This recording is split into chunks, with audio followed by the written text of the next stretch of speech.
আসসালামু আলাইকুম রাহমাতুল্লাহ। তোমরা কেমন আছো সবাই? আশা করি মহান আল্লাহর অশেষ রহমতে বেশ ভালো আছো।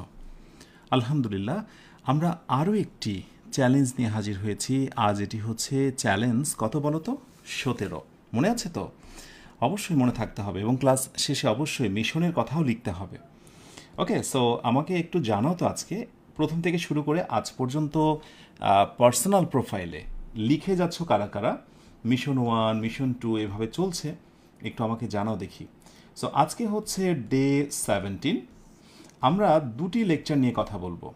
আজকে যে গুরুত্বপূর্ণ দুইটি লেকচার অনুষ্ঠিত হবে, একটি হচ্ছে 33 এবং আরেকটি হচ্ছে 34 নাম্বার লেকচার, রাইট? এই দুইটি লেকচার খুব খুব গুরুত্বপূর্ণ। আমার মনে হয় যে যারা ইংরেজি শুরু করেছিলে দ্বিধাদ্বন্দ্ব নিয়ে, এখন কিন্তু আত্মবিশ্বাস চলে এসেছে এবং তোমরা এটা বুঝে নিয়েছো যে প্রতিটা মুহূর্ত কতটা গুরুত্বপূর্ণ। তো আমি আজকেও একইভাবে রিকোয়েস্ট করব, কোনো একটি অংশকে কোনোভাবে স্কিপ করা যাবে না। কয়জন ক্লাস করছে ডাজন্ট ফ্যাক্ট, তুমি ক্লাস করছো কিনা it's the real fact. So তুমি তোমার জায়গায় স্থির থাকো। সফল হওয়ার ক্ষেত্রে সফল ব্যক্তিদের এটাই হচ্ছে উদাহরণ। কেউ পারেনি বলে আমি পারবো না, ব্যাপারটা এরকম নয়। আমি পারবো, এটা আমার কথা, কেউ পারেনি, এটা তাদের কথা। সো তুমি পারবে এই বিশ্বাস তুমি যদি করো, ব্যাস, নাথিং এলস, আর পৃথিবীর কোনো কিছুই তোমাকে বাধাতে পারবে না। আশা করছি তুমি তোমার গন্তব্যের লক্ষ্যের খুব কাছাকাছি। এই কয়েকটা দিন লেগে থাকো চুম্বকের মতো, শুনতে থাকো আমার কথা। ওকে, সো কোনো কমেন্ট হবে না, শুধুমাত্র ক্লাসে মনোযোগ। আজে বাজে যারা কমেন্ট করবে বা কমেন্টের রিপ্লাই যারা দেবে এবং যারা ডিস্টার্ব করবে, আজে বাজে কথা বলে তাদের স্ক্রিনশট তুলে আমাদের কাছে পাঠাও, আমরা সেগুলোর ব্যবস্থা নেব। তো চলো শুরু করি ইনশাল্লাহ আজকের আয়োজনটি। পুরো এই আয়োজনটিতে প্রথম থেকে শেষ পর্যন্ত আমি বলবো যে বই বা পিডিএফটা দিয়ে তোমরা ক্লাসটা শুরু করো এবং যে ইনফরমেশনগুলো দেওয়া হচ্ছে সেগুলো নোট করো। তো চলো আমরা ক্লাসে প্রবেশ করি। বলবো সিকোয়েন্স অফ টেন্স নিয়ে, যেহেতু আমাদের টেন্সের আলোচনা শেষ, টেন্সের সঙ্গে মিল রয়েছে যে টপিকটা সেটা নিয়ে। তো সিকোয়েন্স অফ টেন্সের আলোচনা করতে গেলে আরেকটা জিনিসও আমাদের আজকে শিখতে হবে এবং সেটি হচ্ছে ক্লজ।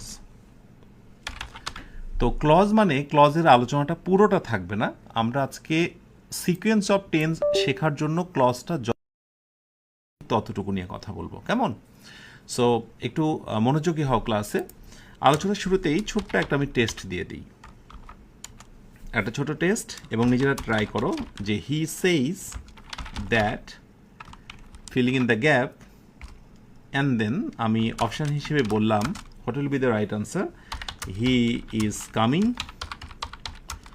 অপশান বিতে দিলাম হি ওয়াজ টায়ার্ড। নিজেরা ট্রাই করো যে সঠিক আনসার কোনটা হতে পারে। দ্রুত, একেবারে ঝড়ো গতিতে আনসারগুলো করতে হবে, কেমন? একটু দ্রুত। ওকে, সো এরই সাথে আমি আরও একটা টেস্ট দিয়ে দিই, তাহলে আলোচনাটা দ্রুত বুঝতে সুবিধা হবে। সেটা হচ্ছে he said that, filling in the gap,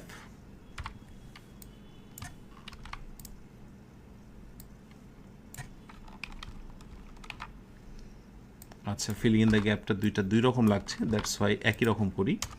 আচ্ছা, হি সেইড দ্যাট, অপশানে আমরা রাখছি প্রথমটায় হি ইজ কামিং, অপশান বিতে রাখবো হি ওয়াজ কামিং। প্রসঙ্গত বলি, যারা এই ক্লাসটিতে যুক্ত হয়েছ এবং তোমরা মনেই রেখো যে যা শেখানো হচ্ছে, যা দেখছো, সবগুলোই মূলত প্রায়োগিক ইংলিশ। কোনো না কোনো একটি সেগমেন্টে এগুলো তোমার লাগে, সেটা প্রতিযোগিতামূলক পরীক্ষা হতে পারে, admission test, free hand writing, spoken, প্রতিটা ক্ষেত্রে এই গ্রামারগুলোই ব্যবহার হয়।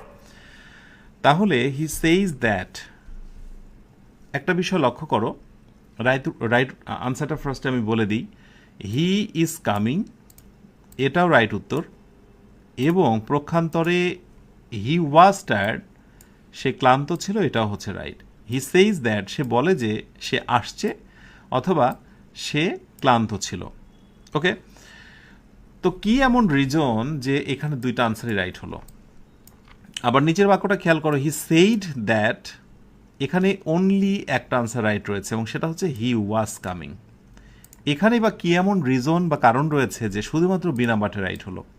তাহলে এখানে ছোট্ট করে একটা জিনিস জেনে রাখো, অন্য যে বাক্যটা রয়েছে সেইটার এক বিশেষ নিয়মের কারণেই মূলত পরবর্তীতে টেন্স নির্ধারণ হয়েছে। এই পাঁচটা প্রেজেন্ট টেন্স এবং সেই জন্য পরের অংশটা হয়েছে প্রেজেন্ট টেন্স অথবা পাস্ট টেন্স। শুধু তাই না, যদি কোনোভাবে এই বাক্যটা এভাবেও থাকতো, একটু খেয়াল করে দেখো, যদি আমি বলতাম যে হি উইল সে এবং দ্যাট দিয়ে ফিলিং ইন দ্য গ্যাপ, তাহলে মনে রেখো তারও উত্তর কিন্তু এই দুইটাই হতো। দ্যাট মিনস যদি এই অংশটা প্রেজেন্ট অথবা ফিউচার থাকে, এই অংশটা প্রেজেন্ট অথবা ফিউচার থাকে, তাহলে পরবর্তী অংশটা যে কোনো টেন্সে হতে পারে। তাহলে এখানে সেন্টেন্সের সংখ্যা কয়টি বলো তো? আমি যদি এইভাবে লিখি এবার, he says that he is coming, কয়টা সেন্টেন্স বলো তো? দুইটা সেন্টেন্স, দুইটা বাক্য। এই হচ্ছে একটা বাক্য, দ্যাট থেকে শুরু করে এই হচ্ছে একটা বাক্য। বাক্যের সংখ্যা কয়টা? দুইটা। আমরা যখন টেন্স শিখেছিলাম সেখানে কিন্তু একটা বাক্য নিয়ে কথা বলেছি আমরা, কিন্তু এখানে বাক্যের সংখ্যা কয়টা? টেন্সের সংখ্যা দুইটা। এইটাই হচ্ছে সিকোয়েন্স অফ টেন্স, অর্থাৎ যেখানে টেন্স থাকবে দুইটা, tense plus tense is equal two আমাদের আলোচনার বিষয় আজকে, সেটির নাম হচ্ছে সিকোয়েন্স অফ টেন্স। সিকোয়েন্স মানে কি বলতো? ক্রম, মানে একটার পর আরেকটা। তো একটার পর আরেকটা হতে গেলে সেখানে টেন্স কয়টা থাকবে? দুইটা থাকবে। এখন বিশেষ যে নিয়মে একটা অংশ দেখে, একটা টেন্স দেখে আরেকটা টেন্স নির্ণয় করতে হয়, অথবা বিশেষ যে নিয়মে একটা ক্লজ দেখে, প্রিন্সিপাল ক্লজ দেখে পরবর্তী আরেকটি ক্লজ, সাবঅর্ডিনেট ক্লজ নির্ণয় করতে হয়, তার নাম হলো sequence of tense. Sequence of টেন্সের গ্রামারে কিন্তু আরেকটা নাম রয়েছে, কোনো কোনো জায়গাটা দেখতে পেতেই পারো, সেটি হচ্ছে এগ্রিমেন্ট অফ টেন্স। অর্থাৎ টেন্সের সঙ্গে টেন্সের এগ্রিমেন্ট বা চুক্তি, কোন টেন্স কাকে সাপোর্ট করে, সেই নিয়মটাই আমি তোমাদেরকে শেখাবো। আর অলরেডি খেয়াল করেছো যে আমি যখন বললাম যে প্রিন্সিপাল ক্লজ, অনেকের মাথায় কিন্তু ধাক্কা লেগেছে যে বাবা শিখছি সিকোয়েন্স অফ টেন্স, ক্লজের নাম কেন আসলো? ওই যে বললাম সিকোয়েন্স অফ টেন্স শিখতে গেলে একটু ক্লজ সম্পর্কে ধারণা রাখতে হবে, যেটা আমি একটু পরে তোমাদের সেখানে নিয়ে যাব।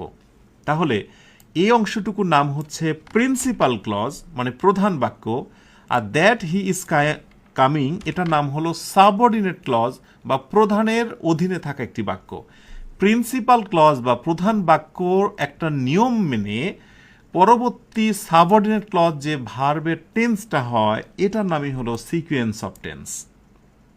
ওকে, সো এখানে ছোট্ট করে একটা নোট তোমরা করে রাখো, সেটি হচ্ছে যদি কখনো প্রেজেন্ট অথবা ফিউচার থাকে, প্রেজেন্ট অথবা ফিউচার থাকে, ওকে, সো পরবর্তীতে হয়ে যাবে এনি টেন্স। এনি টেন্স, প্রথম অংশটা যদি প্রেজেন্ট টেন্স হয়, ওকে, অথবা ফিউচার টেন্স হয়, এই যে ফিউচার হয় প্রেজেন্ট অথবা ফিউচার টেন্স, তাহলে পরেরটা এনি টেন্স হবে। এই অংশটুকুর নাম আমরা বলছি প্রধান বাক্য বা প্রধান ক্লজ, PRINCIPAL, প্রিন্সিপাল ক্লজ। কোনো কোনো জায়গায় এটাকে বলা হবে মেইন ক্লজ, তার মানে যেটাই প্রিন্সিপাল সেটাই মেন। আর এই পাশে এনি টেন্স যেটা হতে পারে তার নাম হলো সাবঅর্ডিনেট। কি? সাবঅর্ডিনেট। আমি জানি যে তোমরা ক্লজ তো শেখোইনি, সেখানে ক্লজের নাম যখন আসছে তখন তো একেবারেই অবাক হয়ে যাচ্ছ, এম আই রাইট? সো সাথে লেগে থাকো, আমি বলছি যে আসলে এই জিনিসটা কি। পরে বাক্যটা দেখো, হি সেইড দ্যাট, এখানে অনলি একটা আনসার রাইট হয়েছে। কেন? এখানে একটা নিয়ম বিদ্যমান যে প্রথম অংশ বা প্রিন্সিপাল ক্লজটা যদি পাস্ট টেন্সে হয়, আমি এখানে নোটটা দিয়ে দিই, প্রথম অংশটা যদি কোনোভাবে পাস্ট টেন্স হয়ে যায় ইজ ইকুয়াল টু পরেরটা হয়ে যাবে পাস্ট টেন্স, পরেরটা হয়ে যাবে পাস্ট টেন্স। সেটা পাস্ট ইনডিফিনিট হতে পারে, পাস্ট পারফেক্ট হতে পারে, কিন্তু পাস্ট থাকলে অবশ্যই পরের অংশটা কিন্তু পাস্টেই হবে। তো সেইড, এটা যেহেতু পাস্ট টেন্স, তাই পরের অংশটা কি হবে? পাস্ট টেন্সই হবে, এখানে প্রেজেন্ট হতেই পারে না। তাহলে এখানে সেইড না থেকে যদি কোনোভাবে সেজ থেকে যেত, তাহলে শুধুমাত্র হি ইজ কামিং হতো না, ওয়াজও কামিং হতো, অর্থাৎ যে কোনো আনসারই রাইট হতে পারতো, প্রেজেন্ট অথবা ফিউচার। সো এটি হলো সিকোয়েন্স অফ টেন্সের একেবারে মূল দুইটা স্ট্রাকচার। কোন দুইটা স্ট্রাকচার? এই দুইটা স্ট্রাকচার। সো আমি এই দুইটা স্ট্রাকচারকে আমি কাছাকাছি রাখবো। এটা হচ্ছে নাম্বার 1, ভালো করে মনে রেখো। অ্যান্ড নাম্বার 2, কেউ যদি বলো যে আমি সিকোয়েন্স অফ টেন্স এত কিছু শিখতে চাই না, আমাকে শর্টকাটে দুইটা কথা বলে ছেড়ে দেন, তাহলে বলবো যে এই দুইটা রুলস নিয়ে তুমি এখান থেকে বিদায় নিতে পারো। কারণ সিকোয়েন্স অফ টেন্সের রুলে যতগুলো রুল আমরা বর্ণনা করব বা দেখব যে এর বাহিরে আসলে কিছুই নেই। ওকে, সিকোয়েন্স অফ টেন্স মানে হচ্ছে বেসিকলি এই দুইটা রুল। এর ব্যতিক্রম যেগুলো আছে সেগুলো নিয়ে আমরা কথা বলবো একটু পরে, কিন্তু তার আগে আমরা ছোট্ট করে জানবো ক্লজ। কারণ ক্লজ না জানলে বারে বারে ক্ষণে ক্ষণে তুমি সিকোয়েন্স অফ টেন্সে ধাক্কা খাবে। সো ক্লজের প্রসঙ্গে একটু আসি আমরা। সো আমরা শিরোনাম দিচ্ছি ক্লজ।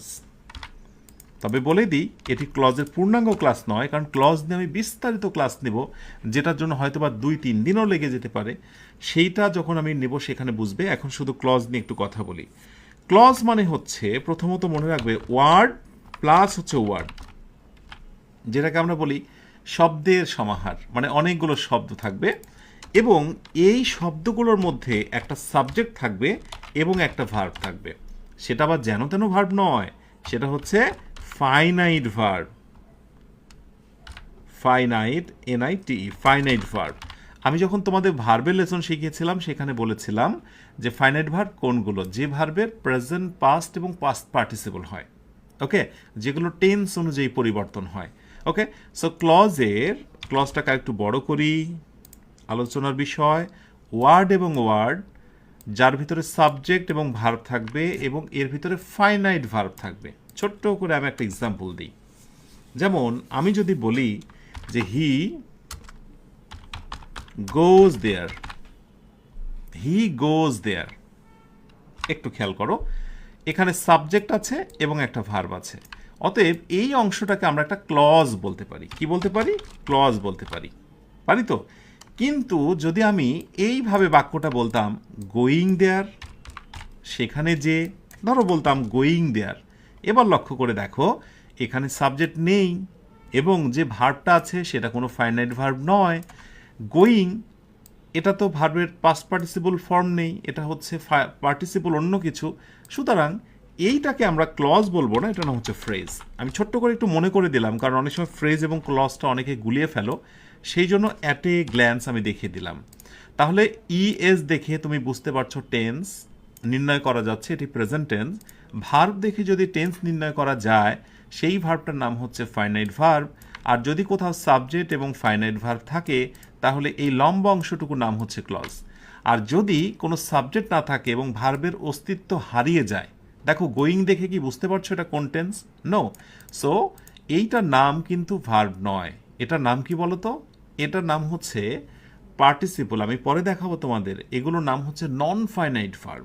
ক্লিয়ার? সো এগুলোর নাম হচ্ছে নন ফাইনাইট ভার্ব। ওকে, সো ক্লজের প্রারম্ভিক যে বিষয়টা সেটা আমরা জানার চেষ্টা করলাম। এবার আমরা জানার চেষ্টা করব kinds of clauses. Kinds of clauses, অর্থাৎ ক্লজ কত প্রকার। মনোযোগী হও, ভেরি ভেরি ইম্পর্টেন্ট একটি ডিসকাশন।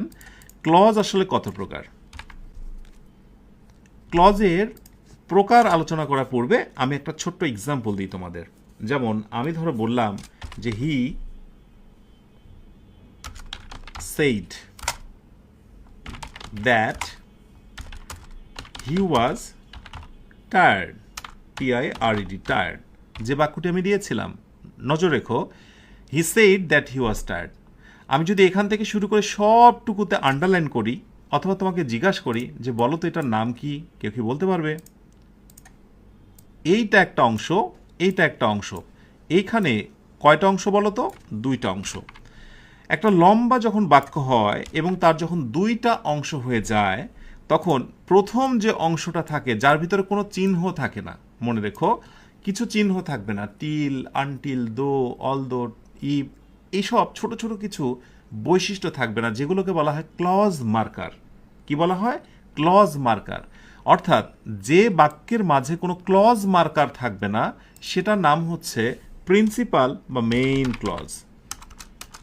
MC বলতে পারি আমরা শর্টকাটে, MC, অথবা PC, প্রিন্সিপাল ক্লজ, যা খুশি তাই তুমি বলো, এটার নাম হচ্ছে প্রিন্সিপাল ক্লজ, যার ভিতরে কোনো মার্কার চিহ্ন নেই। কিন্তু যে অংশটার ভিতর চিহ্ন আছে, that he was tired, that একটা চিহ্ন, এবং এই দ্যাট হি ওয়াজ টায়ার্ড এই অর্থটা প্রকাশ করার জন্য হি সেইডের উপর নির্ভরশীল। তুমি খেয়াল করো, হি সেইড সে বলেছিল, কথা ক্লিয়ার, কিন্তু যখন হবে দ্যাট হি ওয়াজ টায়ার্ড যে সে ক্লান্ত ছিল, এই যে সে মানে কথাটা কেমন আবঝা লাগছে। অর্থাৎ প্রিন্সিপালের সাহায্য ছাড়া, প্রধান বাক্যের সাহায্য ছাড়া যে অংশটি তার অর্থ পরিপূর্ণ করতে পারে না তার নাম হচ্ছে এসসি বা সাবঅর্ডিনেট ক্লজ। ওকে, তাহলে নিশ্চয়ই বুঝে গেছো যে একটা সেন্টেন্স যেটা দেখে আমরা একটা মনে করি তার ভিতরে মূলত দুইটা পার্ট থাকে, একটা থাকে প্রধান আর একটা হচ্ছে প্রধানের অধীন। প্রধানকেই বলা হয় প্রিন্সিপাল ক্লজ, আমাদের আলোচনার বিষয়, আর প্রধানের অধীনে এক বিশেষ ক্লজ মার্কার নিয়ে যে বসে তার নাম হচ্ছে সাবঅর্ডিনেট ক্লজ। ওকে, সো আমরা প্রকার কিন্তু অলরেডি পেয়ে গেছি। প্রকার কয়টা বলো তো? দুইটা। নাম্বার ওয়ান, একটা হচ্ছে প্রিন্সিপাল ক্লজ, অথবা এটাকে অনেক সময় বলা হয় মেইন ক্লজ, অথবা অনেক সময় বলা হয় ইনডিপেন্ডেন্ট ক্লজ। ইন্ডিপেন্ডেন্ট মানে কি বলতো? স্বাধীন, মানে এ কারো উপরে কোনো স্বাধীন মানে পরাধীন নয়, এ একেবারে স্বাধীন। এবং আরেকটি প্রকার রয়েছে, সেটির নাম কি বলতো? সেটির নাম হলো সাবঅর্ডিনেট, মানে অন্যের অধীন। সাব মানে কি? অন্যের অধীন, subordinate, ordinate, subordinate clause. Okay, so principal, main, independent একই ক্লজ। তোমরা হয় কি অনেক সময় একটা বই কিনতে যাও, একটা বই তোমরা কেনার পরে অনেক কিছু বুঝতে পারো না, কারণ সেখানে সিনোনিমাস অনেক ওয়ার্ড ইউজ করা হয়। তুমি জেনেছো যে প্রিন্সিপাল ক্লজ, হঠাৎ করে সেখানে বলছে যে ইন্ডিপেন্ডেন্ট ক্লজ, এটা থাকলে আর ধরতে পারো না। এর কারণই হলো একটা জিনিসকে যে আরও অনেকগুলো নিকনেমে আর অনেক উপনামে রাখা হয় সেগুলো না জানাটা। তো আলহামদুলিল্লাহ আমি চেষ্টা করছি প্রতিটি ক্লাসেই তোমাদেরকে যা যা দরকার সব দেওয়ার। সাবঅর্ডিনেট ক্লজ, সাবঅর্ডিনেটের অন্য একটা নাম হতে পারে, সেটা কি বলতো? এনিওয়ান? ইন্ডিপেন্ডেন্ট যদি স্বাধীন হয়, তো সাবঅর্ডিনেট মানে তো পরাধীন। পরাধীন ইংরেজি কি? Dependent, dependent. So dependent clause একটা প্রধান, ওকে, আর একটা হচ্ছে প্রধানের অধীন, এই যে সেটা হচ্ছে প্রধানের অধীন।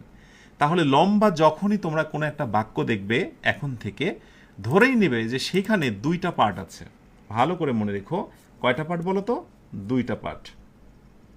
যেমন আমি একটা এক্সাম্পল দিই তোমাদের, দেখা যাক ঠিকঠাক মতো ধরতে পারছো কিনা। I think, THINK, think, I think that he knows it. বলো তো এখানে কয়টা পার্ট? দুইটা। আই থিঙ্ক একটা, আর ক্লজ মার্কার, বিশেষ কিছু চিহ্ন, আমি একটা পুরো লম্বা লিস্ট দেব তোমাদের ক্লজ মার্কারের, এই বৈশিষ্ট্যগুলো, ঠিক আছে? এই বৈশিষ্ট্যগুলো রয়েছে। সুতরাং প্রথমটাকে বলবো আমরা PC মানে প্রিন্সিপাল ক্লজ, আর পরেরটাকে বলবো SC মানে সাবঅর্ডিনেট ক্লজ। বুঝে নিও, P that means principal, S that means subordinate. কেমন? একটা লম্বা বাক্য। এইবার আরেকটি মূল টেস্ট দেব, এখানে টেস্ট মূলত হয়নি, এবার একটু অন্যরকম টেস্ট দিই। যেমন as you say I can do. এবার তোমাদেরকে বলতে হবে এখানে কোনটা প্রিন্সিপাল আর কোনটা হলো সাবঅর্ডিনেট। দুইটা অংশ তো, অ্যাজ ইউ সে যেহেতু তুমি বলো আই ক্যান ডু। বলো দেখি, প্রসঙ্গত বলি, এই একই বাক্যকে তুমি দুইভাবে লিখতে পারো। একটা হচ্ছে I can do, I can do, মাঝখানে অ্যাজ দিয়ে দাও, অ্যাজ ইউ সে। কিন্তু এই দুইটা বাক্য তুমি এইভাবে লিখতে পারলেও আমি ছোট্ট একটা ভুল করে রেখেছি। কেউ কি বলতে পারো আমার ভুলটা কোথায়? ঝটপট করে একটু কমেন্টে জানাও। মাশাআল্লাহ, very good. As you say I can do, yes, as you say, অ্যাজকে বলা হচ্ছে ক্লজ মার্কার। এটা ক্লজ চেনার একটা বৈশিষ্ট্য। কি ক্লজ? সাবঅর্ডিনেট চেনার বৈশিষ্ট্য। আমি সাবঅর্ডিনেটের একটা মার্কারের লম্বা লিস্ট আছে, আমি আবার বলছি, একটু পরে শেয়ার করছি।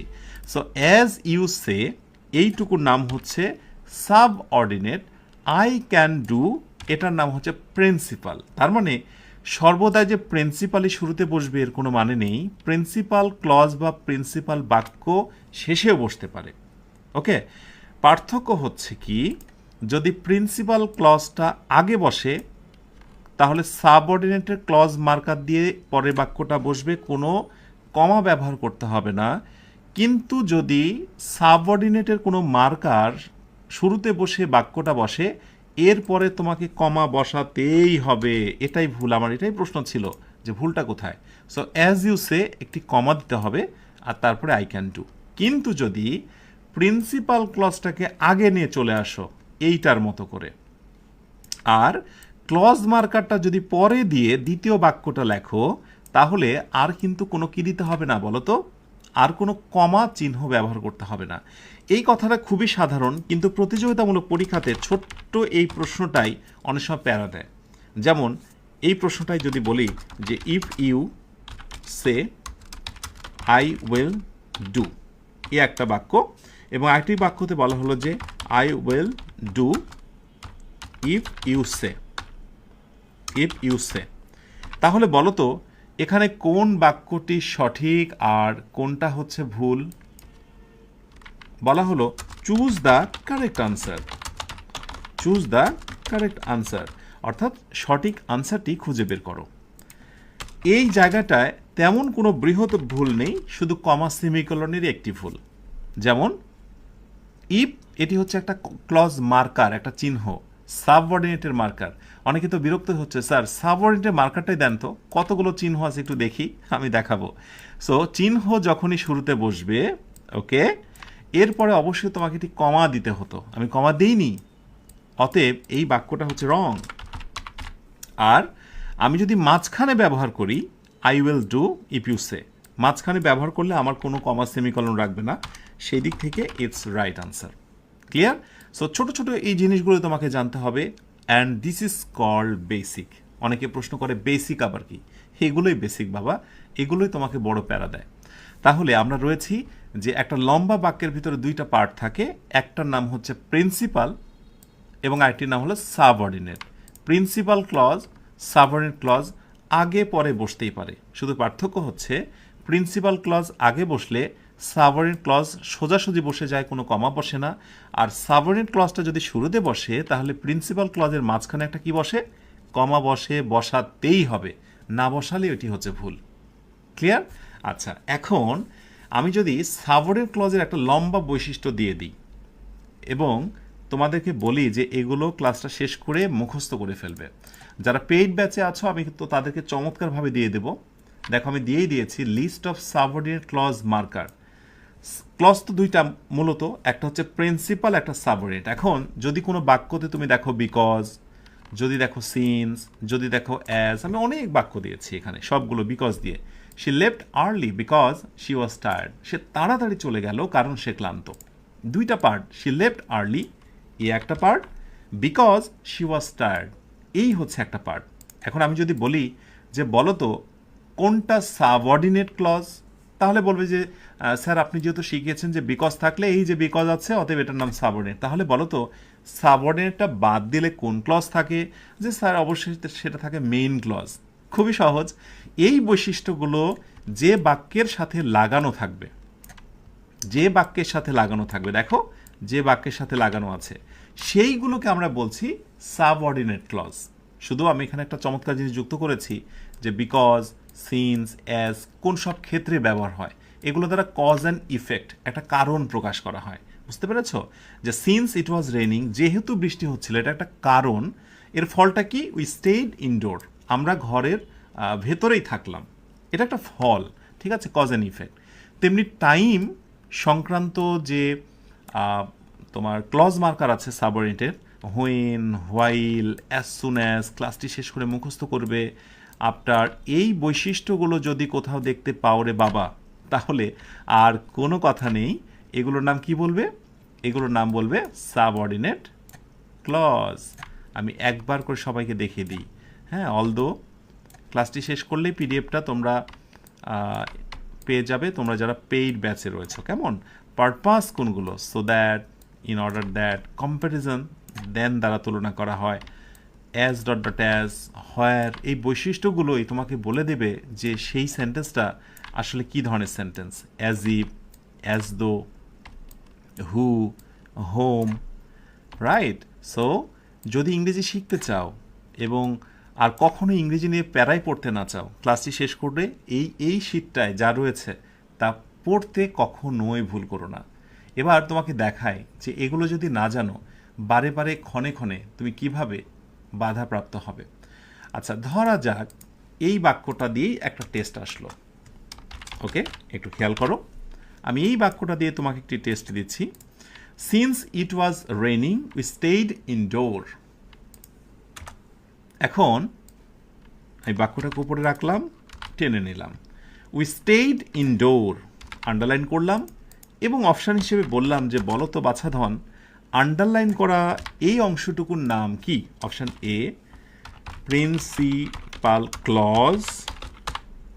ওকে, সো তোমরা সারা জীবন খালি বাক্য বাক্য বলতে, কিন্তু না, বাক্যের সেন্টেন্সের আরেকটা ভালো নাম রয়েছে, সেটা হচ্ছে ক্লজ। ক্লজের একটা বৈশিষ্ট্য আছে, সেটা জেনেছ। তার মানে একটা সেন্টেন্সকে আমরা একটা ক্লজ বলতেই পারি। তাহলে প্রিন্সিপাল ক্লজ, অ্যান্ড অপশান বিতে বলা হচ্ছে সাবঅর্ডিনেট ক্লজ অর ডিনেট ক্লজ। বেশি দিন না, তুমি যে পরীক্ষায় দিতে যাও প্রতিযোগিতামূলক, দেখবে এইরকমই একটা প্রশ্ন তোমাকে করে বসেছে।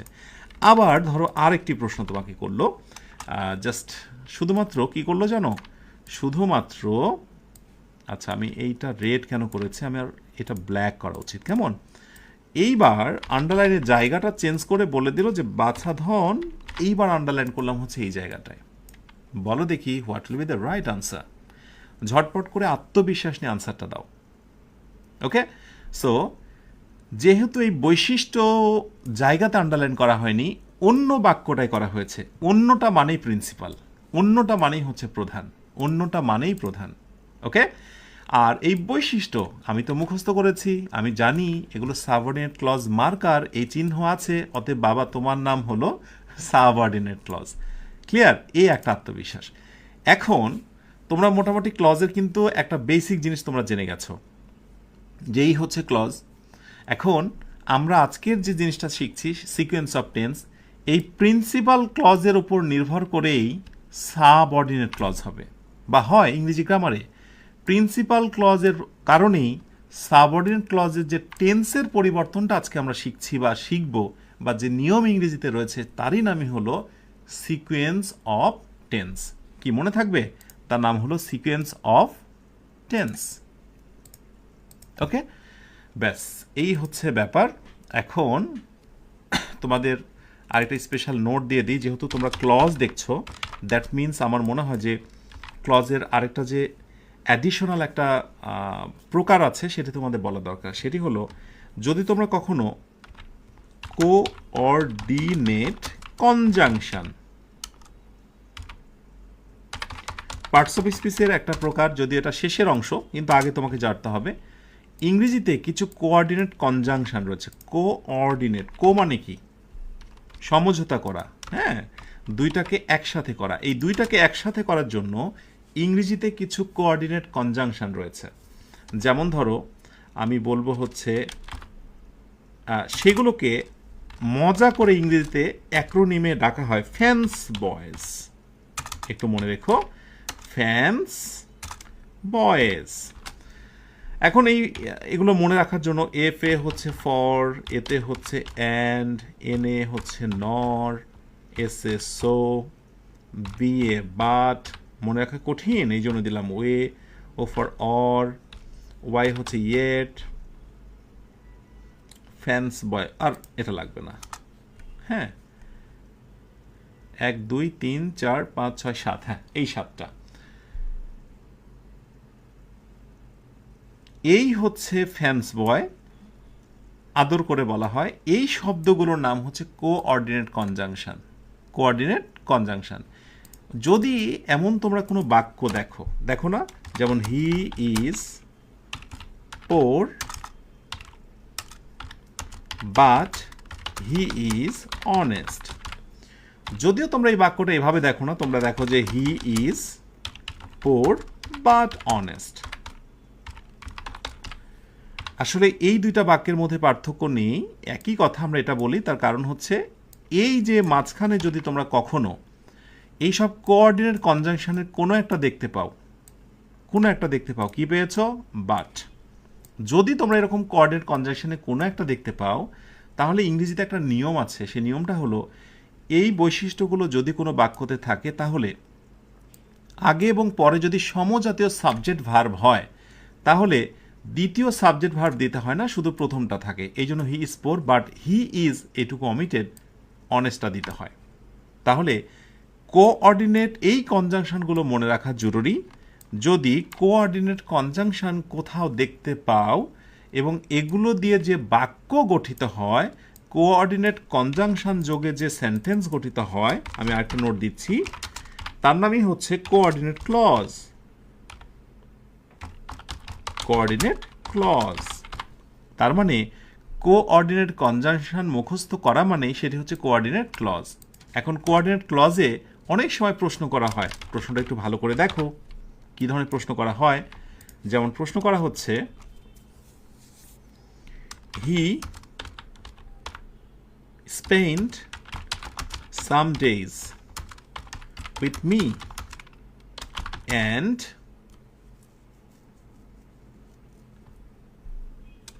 I spent some days alone. সে আমার সাথে কিছুটা দিন কাটিয়েছিল আর আমি কিছুদিন কাটিয়েছিলাম একাকী। মাঝখানে কি রয়েছে? অ্যান্ড। একটু নজর দিও, কেমন? আচ্ছা, এখন প্রশ্ন হচ্ছে হি স্পেন্ড হবে, সেন্ড কেন বাবা? Spend, SPENT, spend. তো এখন he spend some days with me, এই পাশে একটা ক্লজ বা বাক্য। I spend some days alone, এই পাশে একটা সেন্টেন্স বা এই পাশে একটা ক্লজ বা বাক্য। তোমরা কি আমাকে বলতে পারো এই বাক্য আর এই বাক্যকে কি বলা হয়? অপশান।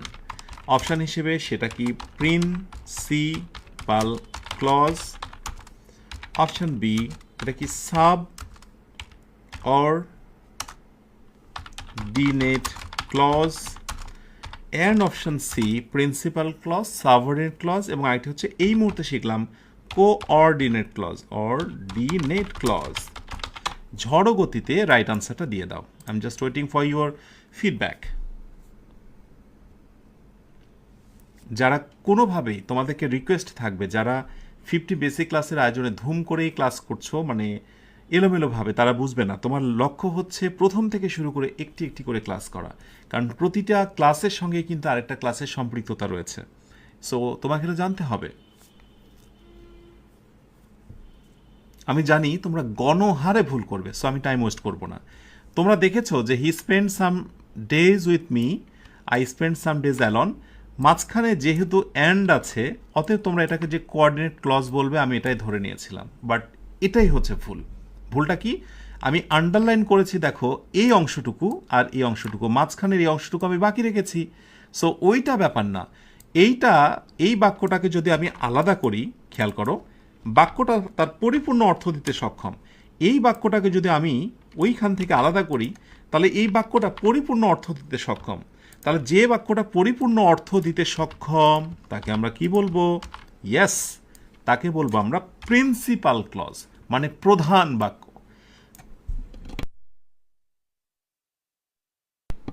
তাকে আমরা কি বলবো? প্রধান বাক্য। তার মানে এটাও প্রধান বাক্য, এটাও প্রধান বাক্য, এটাও প্রিন্সিপাল ক্লজ, এটাও প্রিন্সিপাল ক্লজ।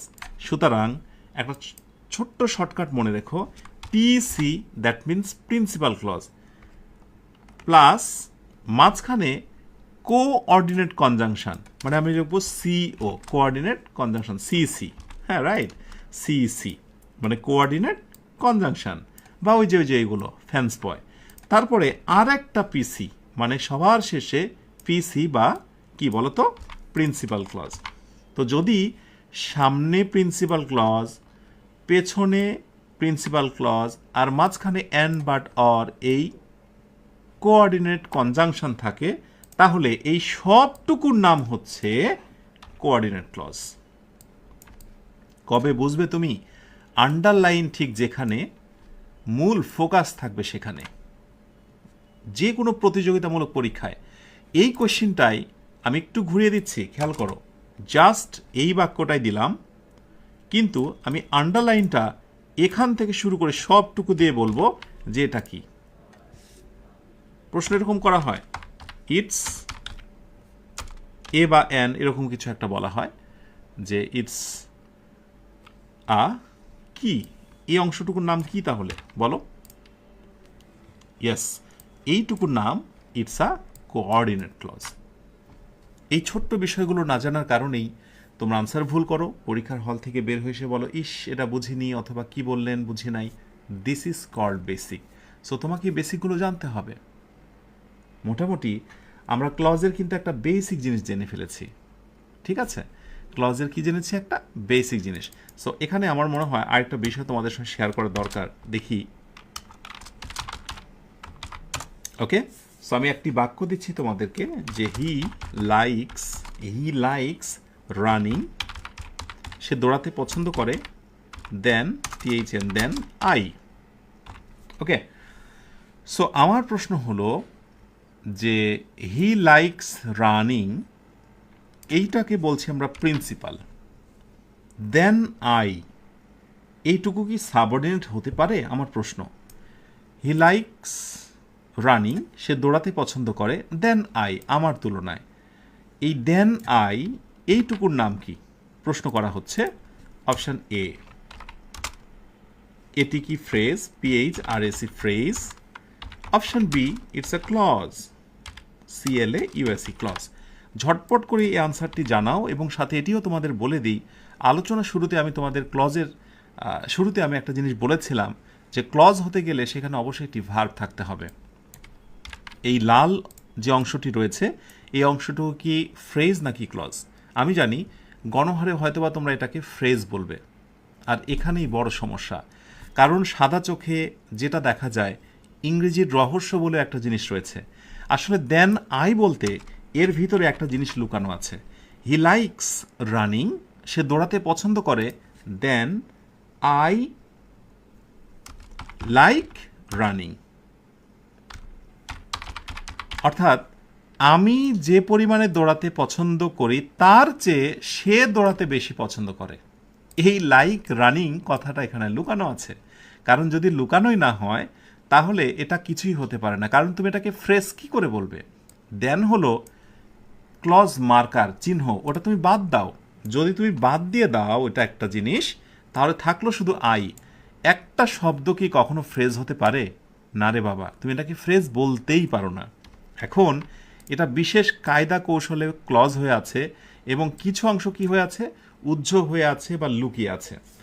এই ধরনের লুকিয়ে থাকা ক্লজগুলোকে ইংরেজিতে নাম দেওয়া হয়েছে হিডেন ক্লজ, যেটা বুঝে নিতে হয় গবেষণা করে। একটা সময় তুমি বুঝতে পারবে অনেক স্টাডি মাধ্যমে। এবং এটাকে আরেকটি নাম দেওয়া হয় এলিপ্টিক্যাল, ELLIPTICAL।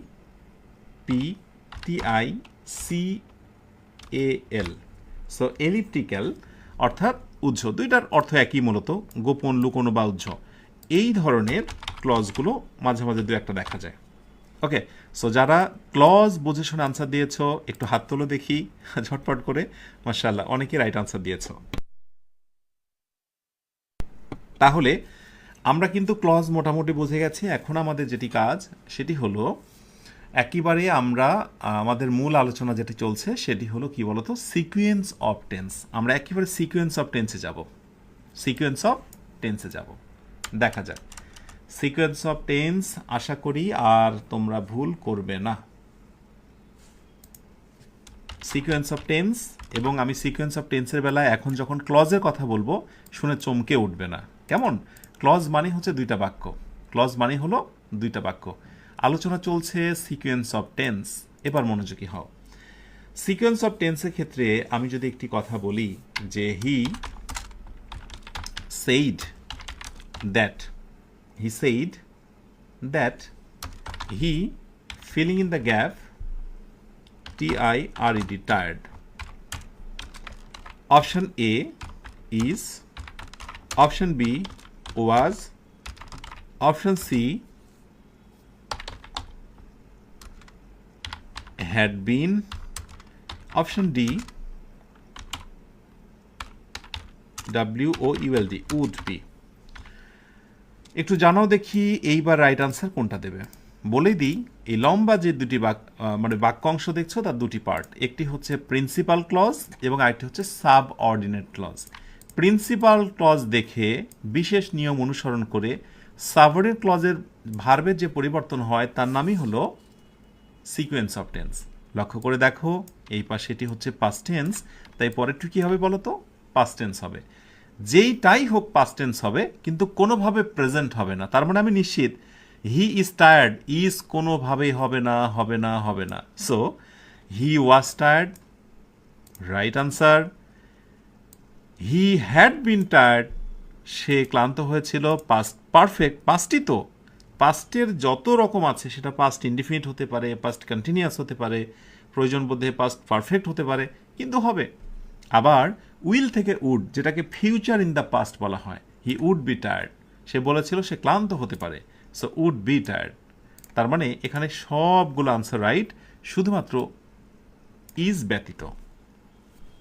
মাশাআল্লাহ, এই যে যারা আত্মবিশ্বাস নিয়ে বলতে পেরেছো, দ্যাট মিনস তাদের কিন্তু একটু একটু করে বেসিকের এই লেভেলটা বৃদ্ধি পাচ্ছে। মনে আছে, সিকোয়েন্স অফ টেন্স মানেই হলো এই দুইটা রুল, যত রুলই করতে যাবে ঘুরে ফিরে এই দুইটা রুলই আসবে।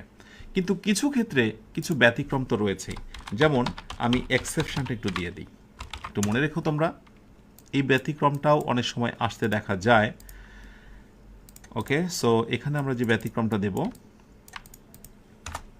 হি said that, he said that the earth filling in the gap, round, round। তো এখানে কি আমরা ইজ দেব নাকি হচ্ছে ওয়াজ নেব? এই জায়গাটায় কিন্তু কোনো মাতব্বরি করা যাবে না, কারণ তুমি এখানে পাস্ট টেন্স দেখতে পাচ্ছ, তুমি ভাবছো যে পরেরটা আমি পাস্ট টেন্স করে ছাড়বো, তাই তুমি দিবে সে বলেছিল যে পৃথিবী গোলাকার। তার মানে পৃথিবী গোলাকার, এটা কি চিরন্তন সত্য না? চিরন্তন সত্য বাক্যগুলোকে কিন্তু পাস্ট টেন্সে করতে পারবে না, অলওয়েজ তোমাকে প্রেজেন্ট টেন্সে করতে হবে। সো এখানে যে নোটটি খুবই গুরুত্বপূর্ণ, ইউনিভার্সাল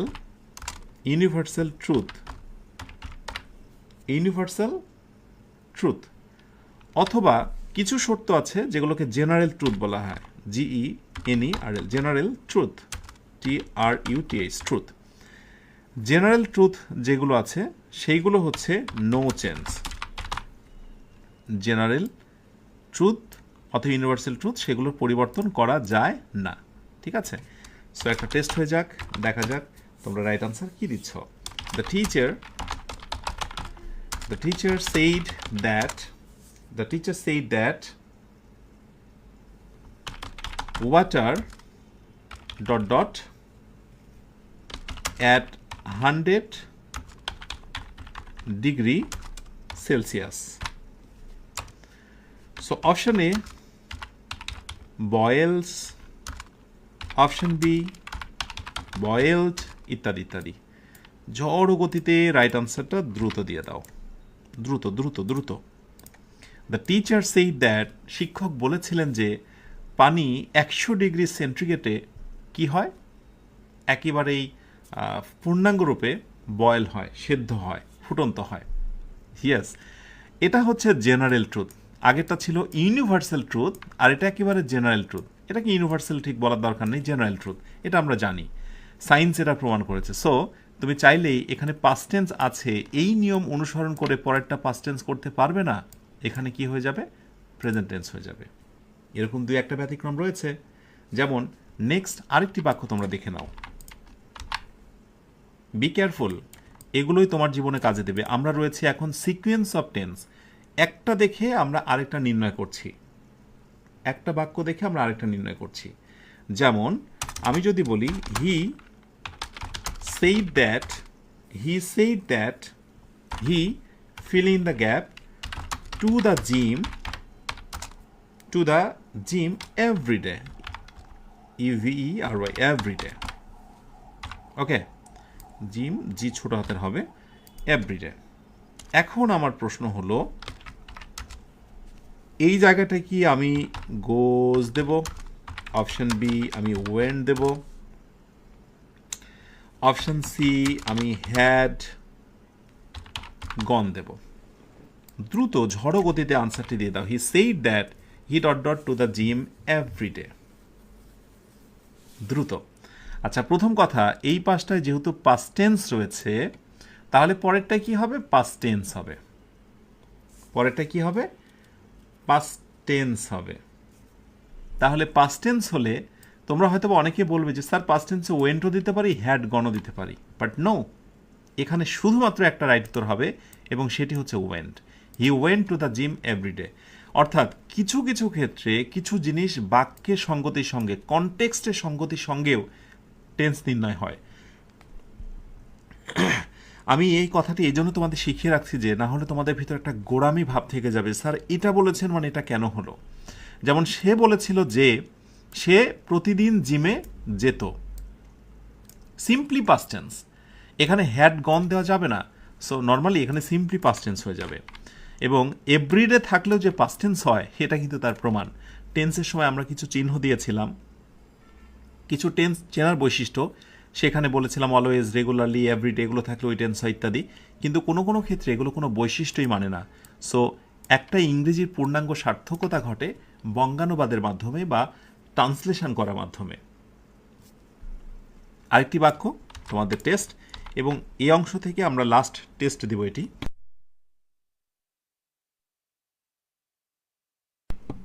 দেখা যাক যে তোমরা এই আনসারটি পারছো কিনা। আচ্ছা, ক্লজটাকে আমরা নিচে রাখছি। হি সেইড, আর সেডের মধ্যে থাকবো না, একটু অন্য কিছু দিই। He left early, he left early, BECAUS, because filling in the gap. এই কোশ্চেনে আনসার যদি কেউ দিতে পারো, আমি ধরে নেব যে হ্যাঁ, শুধু ক্লাসে মনোযোগী তোমার নেই, বরং তুমি ইংরেজিকে নতুন করে আবিষ্কার করা শিখছো। দেখা যাক। সো ধরো আমি বললাম যে he is not feeling well. আর একটি অপশানে দিলাম আমি যে সেম, শুধু পাস্ট টেন্স দেব, he was not feeling well. তোমাদের সময় শুরু হয়েছে। হি লেফট আর্লি বিকজ, দ্রুত।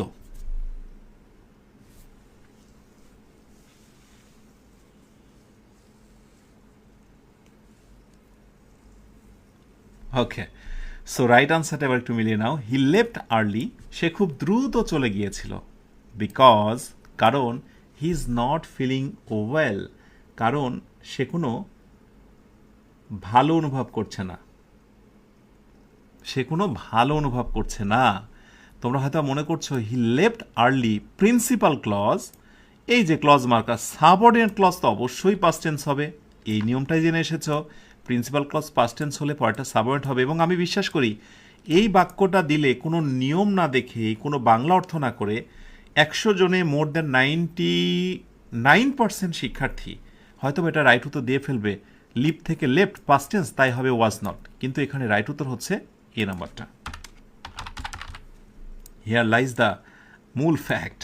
এখানে আসলে মূল রহস্যটি লুকিয়ে রয়েছে। এগুলোকে ইংরেজিতে কি বলা হয় জানো? এগুলোকে বলা হয় present reason, present reason with past action, with past action. অর্থাৎ রিজনটা হচ্ছে বর্তমানের, কিন্তু অ্যাকশনটা হচ্ছে পাস্টের। বুঝতে পেরেছ? হি লেফট আর্লি, সে খুব দ্রুত ছেড়ে গিয়েছিল। Because he is not feeling well, সে এখন ভালো অনুভব করছে না। এটা হচ্ছে বর্তমান রিজন। আর অ্যাকশনটা কি? অ্যাকশনটা হচ্ছে হি লেফট আর্লি। তো এই ধরনের ঘটনাগুলো অনেক সময় দেখা যায় সিকোয়েন্স অফ টেন্সের রুলসের একেবারে বিরোধী, যেগুলো তোমাকে প্রচুর স্টাডি করার মাধ্যমে অবশ্যই রপ্ত করতে হবে। এরকম তো কিছু বিষয় রয়েছেই, এগুলো জানতে হবে। তো আমরা যদি পুরো এই shortcut of sequence of tense, sequence of tense আসলে শর্টকাটটা কি? আমরা অ্যাট এ গ্ল্যান্স কি দেখতে পাই? অ্যাট এ গ্ল্যান্স যেটি দেখতে পেলাম, নাম্বার 1, যদি প্রিন্সিপাল ক্লজ থাকে প্রেজেন্ট অথবা ফিউচার, আমি শর্টকাটে লিখছি, ইজ ইকুয়াল টু এই পাশে হবে এনি টেন্স, অর্থ বুঝে মোটামুটি যে কোনো টেন্স হয়। এরপর আমরা যদি প্রথম অংশটা পাস্ট টেন্স পাই, পাস্ট লিখলাম, এত কিছু না। পরের অংশটায় বেসিকলি আমরা পাস্ট পাবো, তবে কিছু কিছু ক্ষেত্রে ব্যতিক্রম রয়েছে। এটা পাস্ট থাকলেও পরেরটা হবে নো চেঞ্জ, অথবা যেটাকে আমি বলতে পারি প্রেজেন্ট।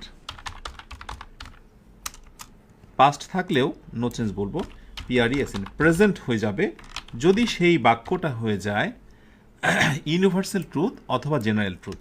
এই যেটা আমি দিয়েছিলাম সেটা আমি এখানে নিয়ে আসলাম,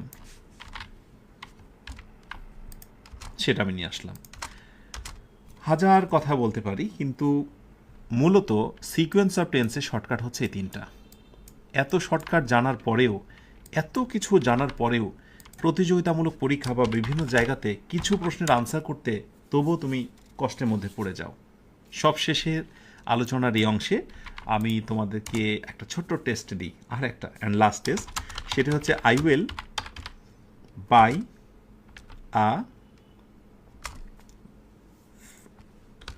স্মার্টফোন, আমি একটা স্মার্টফোন কিনবো হোয়েন, যখন I dot dot enough money, যখন আমি যথেষ্ট পরিমাণে টাকা উপার্জন করব। সো অপশান এতে বলা হচ্ছে যে EARN আর্ন, অপশান বিতে উইল আর্ন। বুঝে শুনে আনসার দিবে, কারণ আমরা একটা ছোট্ট কথা বলে ক্লাস থেকে বিদায় নিতে চাই যে শেষ ভালো যা সব ভালো তার। আমি সবার জন্য দোয়া করি যে সবাই যেন এটা পারো। I will buy I smartphone, আমি একটা স্মার্টফোন কিনবো when I dot dot enough money. দেখা যাক কি অবস্থা। ওকে, দ্রুত দ্রুত দ্রুত। যে যখনই ক্লাসগুলো করবে, আসলে এই ক্লাসগুলো তো হচ্ছে চিরসবুজ, এই ক্লাসগুলো কখনো প্রবীণ আর বৃদ্ধ হবে না। লাইক যখনই ক্লাস করবে, যে সময়ের কথাই ভাবো না কেন, এগুলোই হচ্ছে ইংরেজি ফান্ডামেন্টাল বেসিক। ওকে, সো আমরা বাংলায় বলছি যে I will buy I smartphone, আমি একটা স্মার্টফোন কিনবো। আমি একটা কি কিনবো বলো তো? আমি একটা স্মার্টফোন কিনবো যখন আমি অনেক টাকা উপার্জন করব। যখন আমি অনেক টাকা উপার্জন করব, বাংলায় বলছি ভবিষ্যৎ না, সুতরাং অনেকেই তোমরা হয়তো উইল আর্ন দিয়েছ, কিন্তু নো, এখানে রাইট উত্তর হবে এ নাম্বারটা। কেন হবে সেটা আমি একটু বলছি তোমাদের। প্রথম কথা হচ্ছে যে যদি এইটুকুকে আমরা বলি হচ্ছে প্রিন্সিপাল ক্লজ, কি ক্লজ? প্রিন্সিপাল, এটা অবশ্যই প্রিন্সিপাল, কারণ এই হোয়েন এটা হচ্ছে ক্লজ মার্কার। কি ক্লজ বলো তো? Subordinate clause. ক্লাসটা শেষ করে ওই যে আমি যেগুলো মুখস্থ কথা বললাম, আমি শীটটা দিয়ে দেবো, ওগুলো কিন্তু ভালো করে দেখে নেবে। অ্যাজ, সিন্স, হোয়েন, টিল, দো, অল দো, এগুলো হচ্ছে সাবঅর্ডিনেট ক্লজ। তাহলে প্রিন্সিপাল ক্লজ যদি ফিউচার টেন্সে থাকে অথবা প্রেজেন্ট টেন্সে থাকে আমার নিয়ম অনুযায়ী, তাহলে আমি সাবঅর্ডিনেট ক্লজ যে কোনো টেন্স করতে পারবো, এই স্বাধীনতা আমার আছে। ওকে, সে অনুযায়ী কিন্তু আমি এখানে প্রেজেন্ট টেন্স করলাম। এখন প্রশ্ন হলো যে কেন? আসলে হোয়েনের পরে যে কথাটি থাকে সেটা দ্বারা মূলত ফিউচারকে এমনি বোঝা না। হোয়েন মানে কি? হোয়েন মানে যখন, যখন মানে এখনো ঘটেনি। হোয়েন এমন একটা শব্দ, হোয়েনের পরে বাক্যটার অর্থ অটোমেটিক্যালি ফিউচার টেন্স হয়ে যায়। সো হোয়েন পরবর্তী যদি টাইম মিন করে, নোটটা লিখে নিতে হবে। হোয়েন ইজ ইকুয়াল টু যদি ফিউচার টাইম উল্লেখ করে, ফিউচার টাইম মানে দেখো আমি স্মার্টফোন কিনবো যখন আমি টাকা উপার্জন করব, উপার্জন করার সময়কে বোঝাচ্ছে। তো যখন ফিউচার টাইমকে বোঝে, কি বলে, ফিউচার টাইমকে মিন করে, ইজ ইকুয়াল টু অলওয়েজ, এটা হয়ে যাবে প্রেজেন্ট টেন্স। তুমি চাইলেও ওটাকে ফিউচার দিতে পারবে না। যদি ফিউচার দিয়ে ফেলো, ওয়ান কাইন্ড অফ রিডান্ডেন্ট, অথবা মানে একই জিনিস ডাবল ইউজ করার মতো হয়ে যায়। এটা হয়তো তোমরা এখন বুঝবে না, একটা শব্দের মধ্যেও কিন্তু কিছু অর্থ লুকায় থাকে, ওটা তোমাকে ফিল করতে হবে। যেমন লেস্ট শব্দ ব্যবহার করলে পরে বাক্যটা তুমি না বলতে পারো না, নেগেটিভ করতে পারো না। আনটিল ব্যবহার করলে পরে বাক্যটা তুমি নট ইউজ করতে পারো না। তার মানে কিছু শব্দের মধ্যেই একটা না না ভাব রয়ে যায়, কিছু শব্দের মধ্যেই ভবিষ্যৎ অর্থ থেকে যায়। আশা করি সঠিক আনসার তোমরা অনেকেই দিতে পেরেছ। আলহামদুলিল্লাহ, সঠিক আনসার দিয়েছ যারা, ওই যে কথা একটাই যে শেষ ভালো যা সব ভালো তার। আমি জানি অনেকেই তো গোলক ধাঁধায় পড়ে গেছে, কোনো সময়ে দিয়েছ বাট আনসার হয়নি, মন ভেঙেছে, কিন্তু না, এভাবেই শিখতে হয়। আর এই ভুলগুলোই তুমি করতে, যে ভুলগুলো আর করবে না ইনশাআল্লাহ। আজকের এই ভুলের মধ্য দিয়ে ভুল না হবার ক্ষেত্রে তোমার বিষয়টি স্ট্রং হয়েছে। প্রথম এই আয়োজনটা, প্রথম ক্লাস শেষ করছি, আমরা দ্বিতীয় ক্লাসে যাব। মাঝে একটু শিথিলায়ন, একটু ব্রেক, একটা নাশিদ প্লে করব, অ্যান্ড আফটার দ্যাট আমরা দ্বিতীয় ক্লাসে ফিরে আসব। প্রথম ক্লাস সম্পর্কে তোমার অনুভূতি কেমন লেগেছে একটু জানাতে থাকো, আর আমরা একটু নাশিদ শুনে আসি। আর অবশ্যই ইংরেজি শেখাটাই যদি তোমার এইবারের উদ্দেশ্য হয়, তাহলে অবশ্যই প্রতিটা ক্লাস করতে হবে। ছোটোখাটো বিষয়গুলোকে ছুঁড়ে ফেলে দাও। লক্ষ্য একটাই, 25টা দিন লেগে থাকবো, এবং 25তম দিনে স্যারকে বলতে চাই 25টা ক্লাস আমি করেছি স্যার। ওকে, সো আমরা একটু নাশিদ শুনে আসি। তুমি প্রভু সুবহান, তুমি প্রভু রহমান, তুমি প্রভু সুবহান, তুমি প্রভু রহমান। আকাশ বাতাস চাঁদ সিতারা তোমার প্রেমে পাগল দিশেহারা। দোয়েল কোয়েল বিহু পাপিয়া তোমার প্রেমে পাগল দিশেহারা। ওগো প্রভু, ওগো প্রভু, আমার প্রেমে দাও না সারা। তুমি প্রভু সুবহান, তুমি প্রভু রহমান, তুমি প্রভু সুবহান, তুমি প্রভু রহমান। চাঁদের আলো ধরণী ভাসে, জোছনারা করে খেলা। ঝাঁকে ঝাঁকে পাখি ডাকে তোমার প্রেমেরই মেলা। চাঁদের আলো ধরণী ভাসে, জোছনারা করে খেলা। ঝাঁকে ঝাঁকে পাখি ডাকে তোমার প্রেমেরই মেলা। জিকির করে তারি তানে গাই তোমারি জয়গান। তুমি প্রভু সুবহান, তুমি প্রভু রহমান, তুমি প্রভু সুবহান, তুমি প্রভু রহমান। অধমে বান্দা হাত তুলেছি, তোমারি রহম ঝরা দরগা। এই জীবনে তোমার দয়া ছাড়া নাই গো কোনো উপায়। অধমে বান্দা হাত তুলেছি, তোমারি রহম ঝরা দরগা। এই জীবনে তোমার দয়া ছাড়া নাই গো কোনো উপায়। ক্ষমা করো আমায় প্রভু, করো তোমার দয়া দান। তুমি প্রভু সুবহান, জোছনারা করে খেলা। ঝাঁকে ঝাঁকে পাখি ডাকে তোমার প্রেমেরই মেলা। জিকির করে তারি তানে গাই তোমারি জয়গান। তুমি প্রভু সুবহান, তুমি প্রভু রহমান, তুমি প্রভু সুবহান, তুমি প্রভু রহমান। অধমে বান্দা হাত তুলেছি, তোমারি রহম ঝরা দরগা। এই জীবনে তোমার দয়া ছাড়া নাই গো কোনো উপায়। অধমে বান্দা হাত তুলেছি, তোমারি রহম ঝরা দরগা। এই জীবনে তোমার দয়া ছাড়া নাই গো কোনো উপায়। ক্ষমা করো আমায় প্রভু, করো তোমার দয়া দান। তুমি প্রভু সুবহান, তুমি প্রভু রহমান,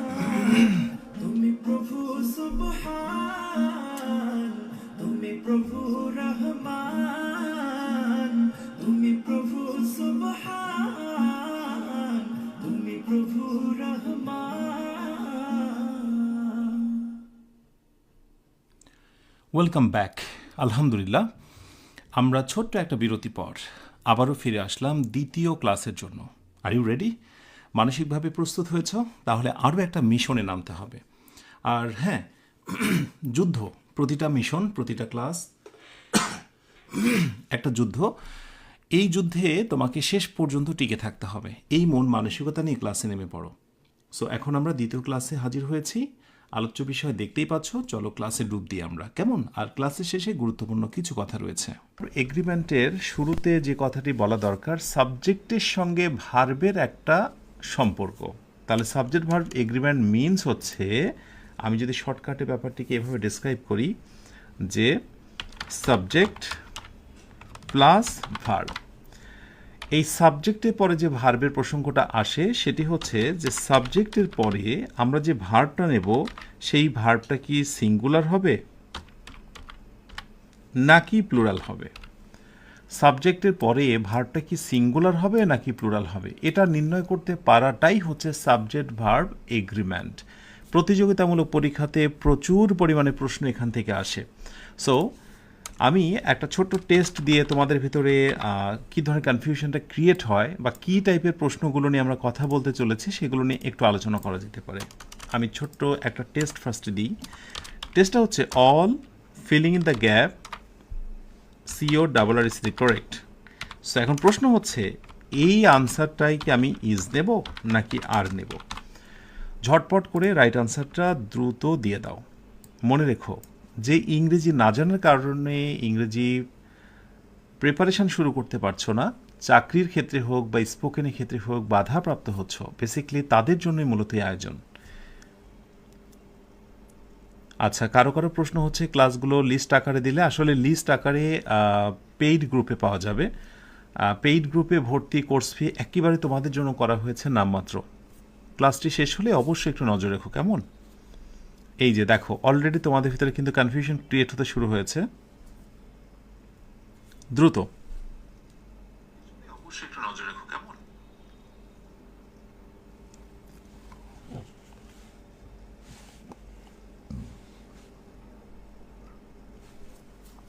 ওকে, সো কিছু সংখ্যক দিচ্ছ আর কিছু সংখ্যক দিচ্ছ ইজ, রাইট আনসারটা নিয়ে নাও। তো আমরা যদি এই বাক্যটাকে একটু এলাবোরেটলি আর একটু বড়োভাবে লিখি, আমরা যদি বলি যে অল দ্য ইনফরমেশন, ধরো বললাম অল দ্য ইনফরমেশন, এরপরে ফিলিং ইন দ্য গ্যাপ দিলাম এবং এরপরে কারেক্ট দিলাম, কেমন? আবার ধরো আমি আরেকটি বাক্য দিলাম যে all the answers, all the answers, এরপরে দিলাম হচ্ছে ফিলিং ইন দ্য গ্যাপ, তারপর হচ্ছে correct.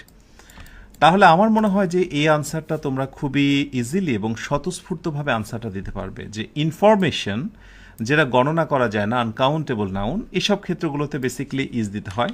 So all the information is correct, so আমি এখানে কারেক্ট ইজ দিতে পারি। প্রক্ষান্তরে আমি যদি বলি অল দ্য আনসার্স, আনসার শব্দটি কাউন্টেবল, যার সঙ্গে প্লুরাল হয়েছে, তার মানে এটি হচ্ছে কাউন্টেবল প্লুরাল, অতএব এই জায়গাটা আমরা আর দিতে পারি। সো কিছু কিছু জায়গায় তুমি কিছু সাবজেক্ট দেখে ধারণাই করতে পারবে না যে ভার্বটা কি আসলে সিঙ্গুলার হবে নাকি প্লুরাল হবে। সো এখানে বোথ আর কারেক্ট, সো এখানে হবে বোথ আর কারেক্ট। এই যে বোথের পরে আমি আবার আর বসালাম, এটারও একটা বিশেষ নিয়ম রয়েছে। তাহলে যে পন্থা বা যে পদ্ধতিতে আজকে আমরা সাবজেক্টের সঙ্গে সিঙ্গুলার ভার্ব এবং প্লুরাল ভার্বের সম্পর্ক নিরূপণ করব, তার নামই হচ্ছে সাবজেক্ট ভার্ব এগ্রিমেন্ট। ইনশাআল্লাহ এই ক্লাসটার মধ্য দিয়ে আমরা সাবজেক্ট ভার্ব এগ্রিমেন্টের চুলচেরা বিশ্লেষণ করব, কোনো কিছুই বাকি রাখবো না, কেমন? সো প্রথম থেকে অবশ্যই মনোযোগের সঙ্গে ক্লাসগুলো করতে হবে। ক্লিয়ার? আচ্ছা, সো আমি এক এক করে রুল দিয়েছি, এবার রুলগুলো আমরা একটু হাইলাইট করি। আর সবাইকে নোটস করতে হবে না, যারা পেইড ব্যাচে ভর্তি আছো সেখানে চমৎকারভাবে ক্লাসটি শেষ হলে আমি নোটটা দিয়ে দেবো, কেমন? আচ্ছা, তাহলে প্রথম নাম্বার যে রুলটি বলা হচ্ছে যে সিঙ্গুলার অ্যান্ড প্লুরাল সাবজেক্ট, যেটা অলরেডি আমি বলেছি যে the teacher teachers English, teacher সঙ্গে এস হয়েছে মানে এটি হচ্ছে সিঙ্গুলার, আর টিচার সঙ্গে এস হয়নি তার মানে এটি হচ্ছে প্লুরাল। তো সিঙ্গুলার এবং প্লুরাল ভার বোঝার জন্য খুবই গুরুত্বপূর্ণ দুইটা নোট লিখে নাও। আমার মনে হয় অনেক শিক্ষার্থীর বেসিক্যালি এই বিষয় নিয়ে একটা গোলকধাঁধা রয়ে যায়। ভিতরে গোলক ধাঁধাটা কি? গোলক ধাঁধাটা হচ্ছে যে সিঙ্গুলার ভার্ব এবং প্লুরাল ভার্ব চিনতে পারো না, সেক্ষেত্রে হি এর পর আমরা যে ভার্বটা বসাতে পারি বা বসাবো সেই ভার্বের নাম হচ্ছে সিঙ্গুলার। এটা যেন মনে থাকে তোমাদের। অর্থাৎ হি এর পরে যে যে ভার্বগুলো বসতে পারে তাদেরকে বলা হয় singular. On the other hand they এর পর যে যে ভার্বগুলো বসবে তারা হচ্ছে প্লুরাল, তারা হচ্ছে প্লুরাল। মনে থাকবে? এই সিঙ্গুলার এবং প্লুরাল নির্ণয় করতে পারাটা নিয়ে অনেকের হাসি পেতে পারে যে স্যার এত সহজ বিষয় নিয়ে বলছেন। আসলে যেহেতু এটি হচ্ছে বেসিক ক্লাস, সো আমি অবশ্যই বেসিক বিষয়গুলো ধরে ধরে শেখাবো। তাহলে ইংরেজিতে যতগুলো ভার্ব আছে, ধরো আমি যদি বলি এম ইজ আর, তাহলে হিয়ের পরে কি বসে? ইজ বসে।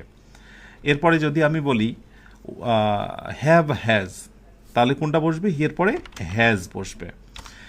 তারপরে যদি আমি বলি যে ওইদিকে যে আমি যদি বলি ডু ডাজ, তাহলে হিয়ের পরে কি বসে? ডাজ বসে, রাইট? ঠিক একইভাবে যদি আমি বলি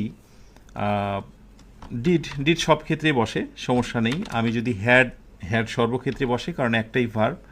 সো এইরকম হিয়ের পরে যে যে ভার্বগুলো বসে সেগুলোকে বলা হচ্ছে সিঙ্গুলার। এদিকে পাস্ট টেন্সের আবার ওয়াজ আছে, এগুলোকে বলা হচ্ছে সিঙ্গুলার। প্রক্ষান্তরে দের পরে যেগুলো বসে, এম ইজ আর, এম তো আয়ের পরে বসে, সেটা অন্য কথা। দের পরে কি বসে? আর বসে। দের পরে হ্যাভ না হ্যাজ, অবশ্যই হ্যাভ। দের পর ডু না ডাজ, অবশ্যই হচ্ছে ডু। দের পরে হচ্ছে ডিড অবশ্যই, কারণ পাস্ট টেন্সের একটাই ভার্ব। এরপরে হ্যাড পাস্ট পারফেক্ট টেন্সের একটাই ভার্ব। ওয়াজ এবং ওয়ার অবশ্যই হচ্ছে ওয়ার। সো হিয়ের পর যে যে ভার্বগুলো বসে সেগুলোকে বলা হয় সিঙ্গুলার, দের পরে যে যে ভার্বগুলো বসে সেগুলোকে বলা হয় প্লুরাল। এই কথাটি মনে রেখো। তাহলে আমি যদি এখন একটা ছোট্ট টেস্ট দিই যে which one is singular verbs, which one is singular verb, নিচের কোনটি সিঙ্গুলার ভার্ব? হাস্যকর প্রশ্ন, কিন্তু বেশিরভাগ শিক্ষার্থী এই ধরনের প্রশ্নের আনসার ভুল করে। একটি হচ্ছে গো আর আরেকটি হচ্ছে গোজ।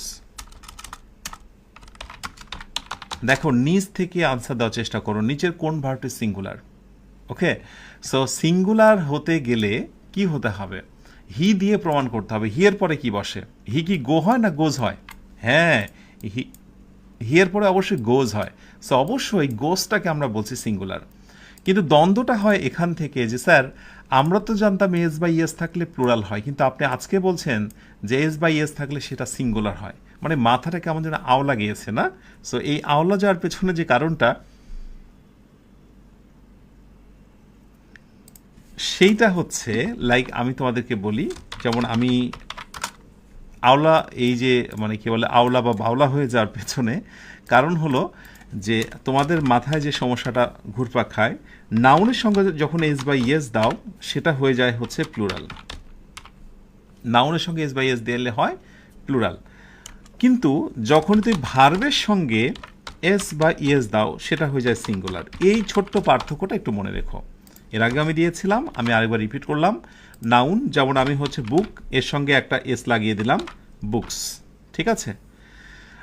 ঠিক একইবারে এইখানে যদি আমরা বলি যে হচ্ছে ধরো আমি হচ্ছে রিড বললাম, রিডের সঙ্গে একটা এস লাগিয়ে দিলাম, রিডস। পার্থক্যটা দেখে নিও, নাউনের সাথে এস বাই এস, আর যদি আমরা ভার্বের সাথে এস বাই এস লাগাই তাহলে এই হচ্ছে পার্থক্য। সো এই জিনিসটা নিয়েই আমরা আজকে এই পুরো আয়োজনটায় কথা বলবো। তাহলে এবার দেখো দেখি, the teacher teachers, subject singular, একজন ব্যক্তি, এই জন্য আমি টিচার্স করলাম। প্রক্ষান্তরে আমি যদি বলি টিচার্স, তাহলে আমি কি করব?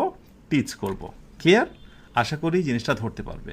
এবং আমি দেখেছি এই ছোট্ট আলোচনাটাকেই প্রতিযোগিতামূলক পরীক্ষাতে একটু ঘুরিয়ে প্রশ্ন করা হয়। কিভাবে? প্রশ্নের প্যাটার্নটা ঠিক এরকম হয়ে যায় যে I filling in the gap the 9th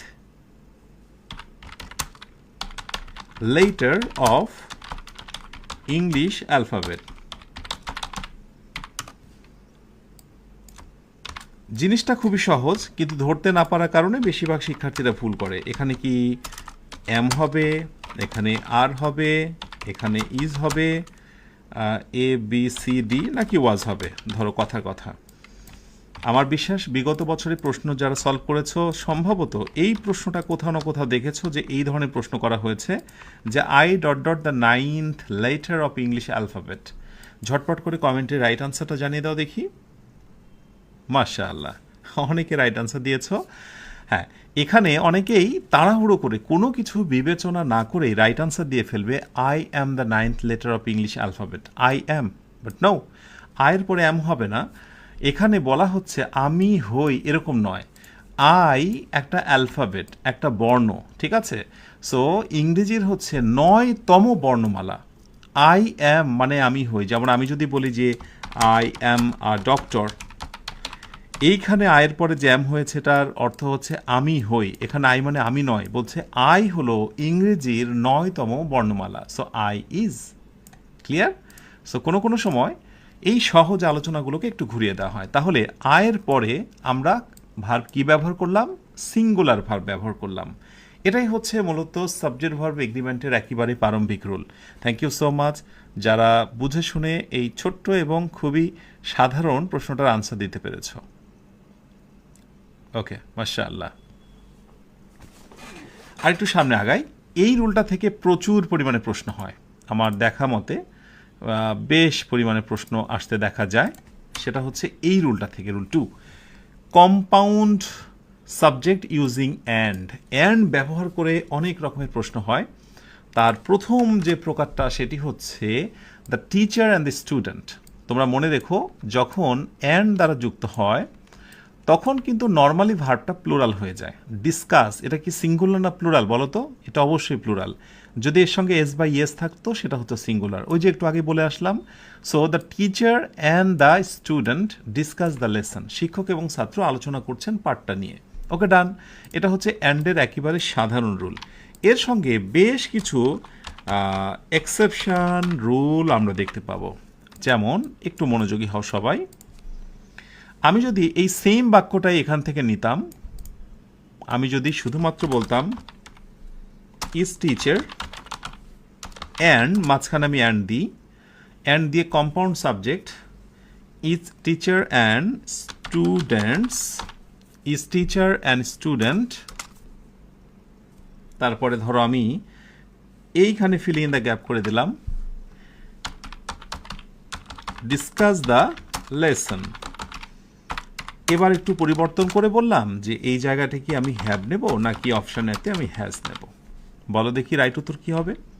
প্রায় সেম ক্যাটাগরি, এখানেও অ্যান্ড এখানেও অ্যান্ড, সেম সাবজেক্ট, শুধু পার্থক্য হচ্ছে is teacher and is student, দুই পাশে ইজ দেওয়া হয়েছে।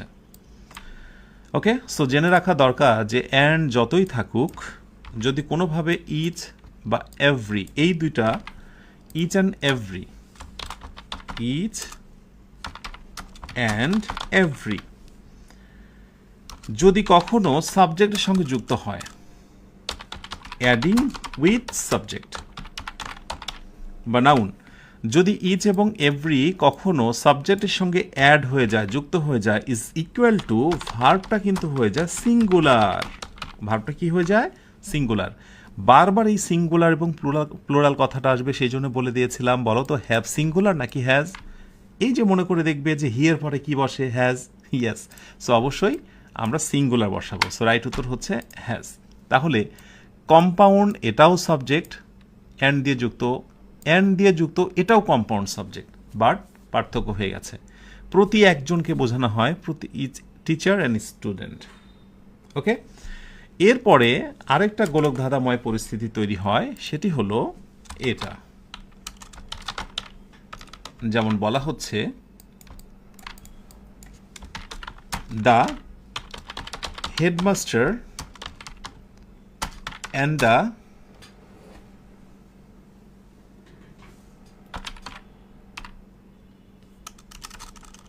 the headmaster and advisor, okay, dot dot,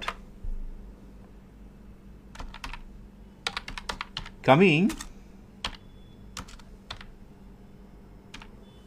to solve the problem, SOLV, solve the problem।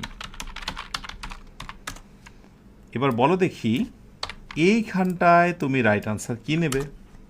Option A তুমি কি ইজ নেবে নাকি অপশান বিতে আর নেবে? দ্রুত।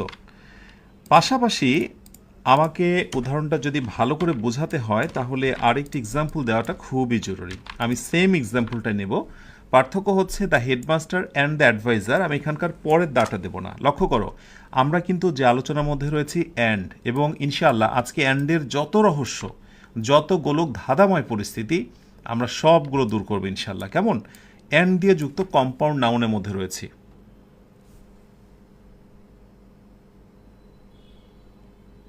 দ্রুত। The headmaster and advisor. প্রশ্ন হতে পারে ক্লাসটি কাদের জন্য? ক্লাসটি সবার জন্য। যারা ইংরেজি না জানার কারণে ইংরেজির আরেকটি কোর্স শুরু করতে পারো না, সেটা হতে পারে admission, spoken, free hand writing, আরও অনেক কিছু। কাদের জন্য? সবার জন্যই। কোর্সটা একেবারেই বেসিক টু অ্যাডভান্স সকলের জন্যই। এই কোর্সটিকে বলা হচ্ছে ফাউন্ডেশন কোর্স। ফাউন্ডেশন এই কোর্সটি শেষ করার পর তুমি যে কোনো কোর্সে ভালো পারফর্ম করতে পারবে ইনশাআল্লাহ। তাহলে এখানে হেডমাস্টার এবং অ্যাডভাইজার, উপদেষ্টা, প্রধান শিক্ষক এবং উপদেষ্টা আসছেন সমস্যাটি সমাধান করতে। আলাদা দুইজন ব্যক্তি, আর এ কারণেই আমরা এখানে আর নেব। আলাদা দুইজন ব্যক্তি, সেই কারণে কি নেব? আর নেব। আলাদা দুইজন ব্যক্তি, তার প্রমাণ হয়েছে আর্টিকেল দা হচ্ছে কয়টা? 2টা। প্রক্ষান্তরে আমরা যদি এখানে আর্টিকেলের দিকে খেয়াল করি তাহলে আর্টিকেলের সংখ্যা 1টা, অর্থাৎ দ্য হেডমাস্টার অ্যান্ড অ্যাডভাইজার, অর্থাৎ যিনি প্রধান শিক্ষক তিনি উপদেষ্টা, অর্থাৎ ব্যক্তি একজন, ওই ব্যক্তিটাই coming to solve the problem, সমস্যাটি সমাধান করতে আসছেন। তাহলে মজার ব্যাপার না? একটা আর্টিকেল দা বলে দেয় যে ব্যক্তি কি একজন নাকি দুইজন। যখন নাউনের পূর্বে 2টা নাউন এবং তার পূর্বে আর্টিকেল দা হচ্ছে 2টা, দ্যাট মিনস ভার্ব হয়ে যাবে প্লুরাল, ব্যক্তি দুইজন। কিন্তু আর্টিকেল যদি একটা হয়ে যায় দ্যাট মিনস ভার্ব হচ্ছে সিঙ্গুলার। আসলে এখন হয়তো এত রুল বুঝে তোমাকে পড়তে হচ্ছে, বাট একটা সময় এগুলো আর রুল বোঝা লাগবে না, তুমি অটোমেটিক্যালি ধরতে পারবে। সো আমি একটা ছোট্ট নোট দিয়ে দেবো, সেটা হচ্ছে যে দা ডট ডট আরেকটা the shortcut is equal to, ভার্বটি হয়ে যাবে plural. Plural. On the other hand, যদি দা হয় একটা, the plus noun plus noun, হ্যাঁ, অর্থাৎ নাউন হচ্ছে 2টা কিন্তু দায়ের সংখ্যা 1টা, এই ডট ডট আমি দিতে পারি, অর্থাৎ দায়ের সংখ্যা হচ্ছে 1টি, ইজ ইকুয়াল টু, এক্ষেত্রে ভার্ব হচ্ছে সিঙ্গুলার। যারা শর্টকাট টেকনিকটা দেখছো তাদের জন্য বুঝতে সুবিধা হবে, বিশেষ করে যারা ক্লাস করছো, কারণ ক্লাস করলে ক্লাসের ভিতরে শর্টকাটের এই সিস্টেমটা বলে দেওয়া হয়। সো এটাকেও আমি একটা নোট বলবো তোমাদের জন্য, ওকে? অ্যান্ড ডেফিনেটলি এটাও হচ্ছে আরেকটা নোট, এই একটা নোট, এই একটা নোট। সো দায়ের মোটামুটি 3-4টা ফ্যাক্ট গেল এখানে। এবার নেক্সটে আমরা আরেকটু সামনে আগাই, দা নিয়ে দেখি আরেকটু কিছু ইনফরমেশন দেওয়া যায় কিনা। যেমন ধরো এই তথ্যটা দেওয়া হচ্ছে, bread and butter, filling the gap, necessary for everyone. Bread and butter is necessary for everyone, নাকি are necessary? সো আমি কি এখানে অপশানেতে ইজ নেব নাকি অপশান বিতে আমি আর নেব? তো এটা নিয়ে বেশ গোলক ধাঁধা আছে, সেই গোলক ধাঁধাটা ক্লিয়ার করব। তার পাশাপাশি আরও কিছু এক্সাম্পল নেব যেটি নিয়ে একটু গোলক ধাঁধা। ব্রেড অ্যান্ড বাটার বলা হচ্ছে মাই ফেভারিট ব্রেকফাস্ট। ব্রেকফাস্ট, ওকে? সো আমি কি এখানে ইজ নাকি আর নেব? একটায় ব্রেড অ্যান্ড বাটার মানে হচ্ছে জীবিকা, যারা জানো না জেনে রাখো, এটা হচ্ছে ইডিয়ম, বাগধারা, যার অর্থটা মেলে না। তোমরা অনেকে হয়তো ভাবছো ব্রেড মানে হচ্ছে রুটি আর বাটার মানে হচ্ছে মাখন। অবশ্যই ব্রেড মানে রুটি আর বাটার মানে হচ্ছে মাখন, বাট এটা কোনোভাবে নেওয়া যায় না।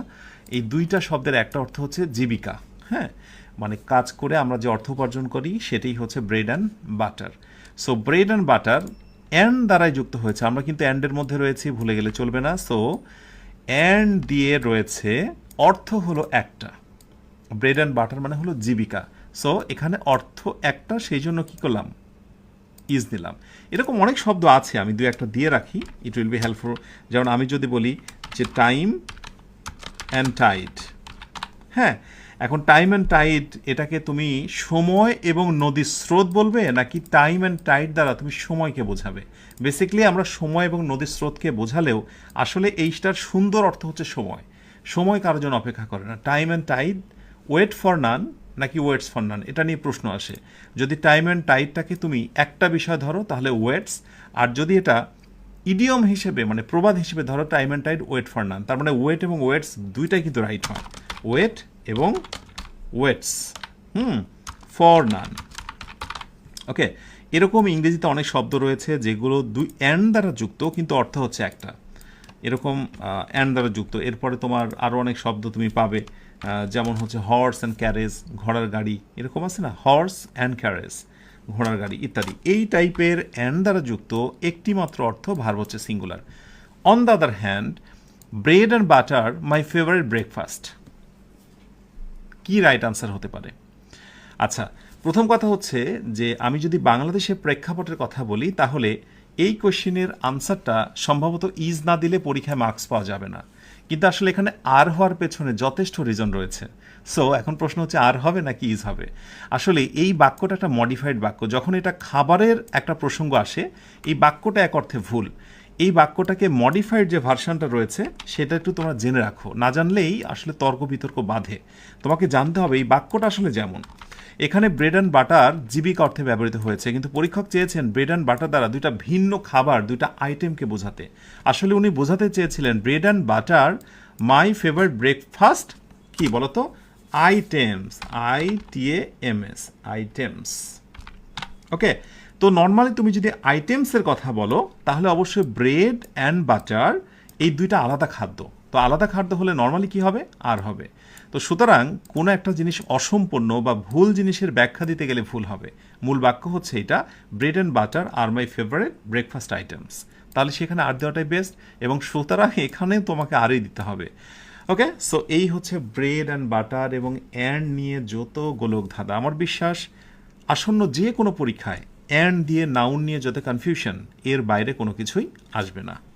ওকে, ব্যাস এই হচ্ছে গেল। এরপরে নাম্বার 3-তে আসো, indefinite pronounce, very very important একটি লেসন। ইনডিফিনিট প্রোনাউনে আমি 4টা ঘর দিয়েছি। প্রথম ঘরটায় বলা হয়েছে যদি এই ইনডিফিনিট প্রোনাউনগুলো থাকে, ইনডিফিনিট মানে হলো অনির্দিষ্ট করে কিন্তু কেউ না, যে কোনো জন, হ্যাঁ, সামবডি, অ্যানিবডি, নোবডি, অ্যানিওয়ান, এই টাইপের যে শব্দগুলো যেগুলো আমি এখানে দিয়েছি, এই শব্দগুলো একটু দেখে রেখো। এগুলোর পর সিঙ্গুলার ইনডিফিনিট প্রোনাউন হলো এগুলো যেগুলো দেখছো এই বক্সের ভেতরে, এগুলোর পরে ভার্ব হবে সিঙ্গুলার, মনে রেখো।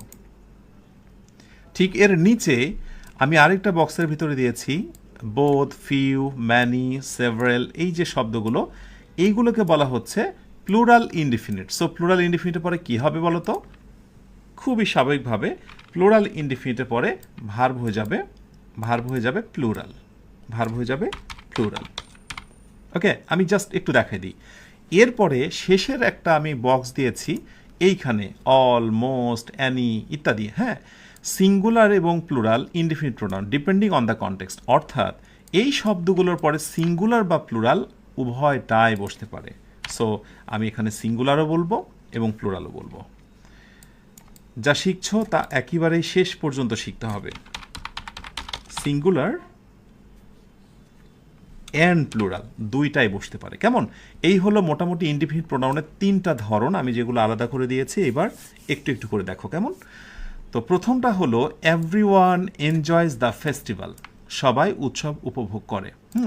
এভরিওয়ান, এটি হচ্ছে ইনডিফিনিট প্রোনাউন, সো ইনডিফিনিটের পরে ভার্ব হবে সিঙ্গুলার, এই জন্য এনজয়স দিলাম। সো পরীক্ষায় যেটা থাকবে নর্মালি এনজয়স থাকবে, অথবা আরেকটি অপশানে হয়তো বা এস দেওয়া থাকবে না। ওকে, এই হচ্ছে question. Okay, each of the students, এই যে ইচ রয়েছে, ইচ মানে হলো প্রত্যেকেই, ইচ অফ দ্য প্রত্যেক, সো ভার্ব কি হয়েছে সিঙ্গুলার। তো পরীক্ষা কি থাকবে, হয়তো বা হ্যাভ থাকবে অথবা হ্যাজ থাকবে। আমি জানি ইচের পরে ভার্ব কি হবে সিঙ্গুলার, আমি জানি হ্যাজ হচ্ছে সিঙ্গুলার। কেন বলো তো? কারণ ওই যে হি এর পরে হ্যাজ বসে, মনে আছে তো? মনে রেখো, ইংরেজি তুমি পারো না এর পেছনে কারণ হলো প্রথম দিকের কিছু বেসিক বিষয় তুমি বোঝো না।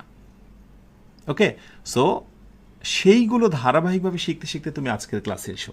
তার মানে আগের যে ক্লাসগুলো হয়ে গেছে সেগুলো না করে কখনো ধুম করে একটা ক্লাসে প্রবেশ করো না। এটা অনেকটা আমি বারবার বলেছি, 3 ঘন্টা সিনেমায় লাইক 10 ঘন্টা দেখার মতো, সরি 3 ঘন্টা সিনেমা 10 মিনিট দেখার মতো। 10 মিনিট দেখলেই তো তুমি অনেক কিছুই ধরতে পারবে না, কেমন? তাহলে এইটা হলো সাধারণ কথা। তো এখান থেকে আমার একটা সাধারণ প্রশ্ন জিজ্ঞাসা রয়েছে তোমাদের, এবং আই হোপ যে তোমাদের অনেকে জিজ্ঞাসা, এভরিওয়ান এনজয়েজ দ্য ফেস্টিভ্যাল। তো একসময় আমি যখন শেখাবো বা দেখাবো সেখানে দেখতে পাবে যে এই যে কোয়েশ্চেনটায় ট্যাগ কোয়েশ্চেনের রাইট উত্তরটা কী হবে, একটু ভালো করে খেয়াল করো। সো আমি বলি everyone enjoys the festival, so right উত্তর কি হচ্ছে? Don't they. Option B, doesn't they. Option C, doesn't he। IT হচ্ছে doesn't she। এই ট্যাগ কোশ্চিনটা, এবং আমি প্রথমত বলে দিচ্ছি যে এটি কিন্তু বলা হয়, বিভিন্ন বইয়েও লেখা থাকে, একেবারেই খুবই কি বলবো যে জোরে সোরে এই কথাটি বলা থাকে, মানে কোনো নিয়ম তোয়াক্কা না করে, যে indefinite pronounce is equal two, সেখানে দে বসে। তোমরা খেয়াল করে দেখবে ওই এভরিবডি, সামবডি, অ্যানিবডি, নোবডি এগুলো থাকলে দে বসে। আর এভরিথিং, সামথিং, এনিথিং, হ্যাঁ, নাথিং, এগুলো থাকলে সেখানে আবার কি বসে? সেখানে আবার ইট বসে।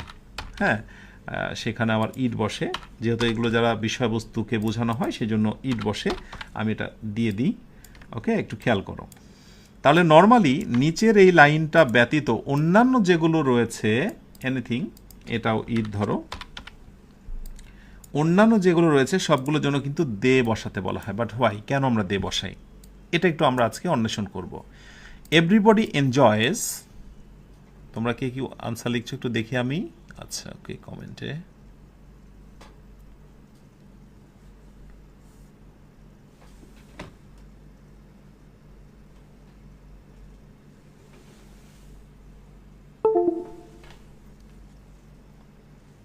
একটু ওকে দেখি এখানে।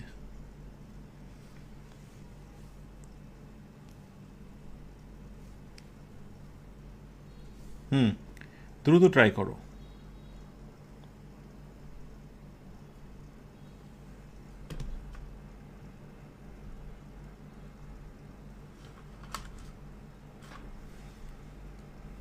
আচ্ছা, তাহলে যেটি বিষয় হলো যে এভরি ওয়ান, ঠিক আছে, এটার জন্য দে অবশ্যই রাইট উত্তর। সো রাইট উত্তর হচ্ছে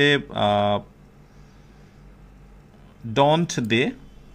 অবশ্যই এটাকে আমরা রাইট বলবো, এটাকে আমরা অস্বীকার করছি না। বাট প্রশ্ন হলো যে অন্যান্যগুলো কি রাইট উত্তর হতে পারে? আসলে এভরি ওয়ান মানে হচ্ছে বেসিক্যালি এখানে সবাই।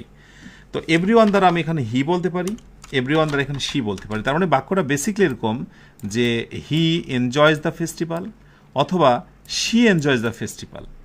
এখন হি বা শি বোঝা যায় না, যার কারণে একই সাথে হি অ্যান্ড শি, মনে রেখো, এটাকে আমরা কি বলতে পারি? দে বলতে পারি না? সেই ছেলেটা, সেই মেয়েটা, তার মানে হচ্ছে দে, দে মানে হচ্ছে তারা। বুঝতে পেরেছ? সো এখানে যতগুলো শব্দ আছে সবগুলোরই প্রোনাউন হচ্ছে হি বা শি, হি অথবা শি। এই হি বা শিটাকে একসাথে লেখার জন্যই মূলত দে ব্যবহার করা হয়। এখনকার মডার্ন গ্রামারগুলোতেই দে ইউজ করা হয়, কিন্তু আগের যে গ্রামারগুলো ট্র্যাডিশনাল বা ওল্ড গ্রামার ছিল সেখানে স্পষ্ট করে এই জাতীয় বাক্যের ট্যাগ কোশ্চেনে লেখা হতো ডাজন্ট হি অথবা হচ্ছে শি, ব্র্যাকেট দিয়ে। হ্যাঁ, তো এই হি বা শিকেই মূলত দে দ্বারা প্রকাশ করা হয়। সো বুঝেছ, ইনডিফিনিট প্রোনাউন মানে হচ্ছে অনির্দিষ্ট করে ছেলে বা মেয়ে, যার কারণে একসাথে হি দে দ্বারা প্রকাশ করা হয়। Okay, so both, few, many, এগুলোর পরে ভার্বটা প্লুরাল হয়ে যায়। So many have attended the workshop. Okay, many পরে হ্যাভ হয়েছে। Few students were absent, few স্টুডেন্টের পরে ওয়ার হয়েছে। একেবারে সাধারণ সাদামাঠা রুল। এইবার তোমরা যে রুলটা দেখবে, যেটা আমি দিয়ে বাক্যটা শুরু করেছিলাম, অল, এনি, মোর, নান, যে শব্দগুলোর কথাই বলি, এই শব্দগুলোর পর ভার্ব সিঙ্গুলার এবং প্লুরাল উভয় হতে পারে। সেটা ডিপেন্ড করে কনটেক্সটের ওপরে, ওই ঘটনাটার ওপরে। যেমন আমি বলি অল অফ দ্য কেক কেকটা আনকাউন্টেবল, পুরো একটা কেকের আস্ত একটা মানে টুকরো, পুরো একটা খণ্ড। সো এই জায়গায় অল ইজ গন, সব কেক শেষ হয়ে গেছে। কিন্তু যখন বলবো এই অলটায় all of the students are here, ঠিক অলের পরে এবার স্টুডেন্ট নয়, স্টুডেন্টস, অতএব আর।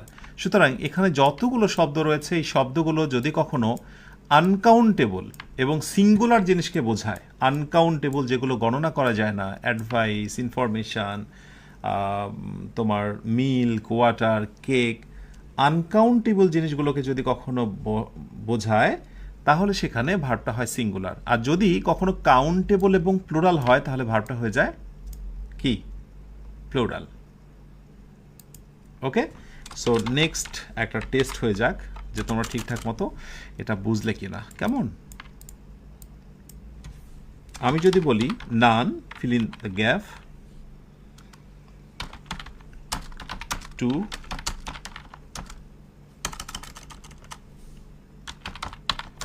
solve the problem.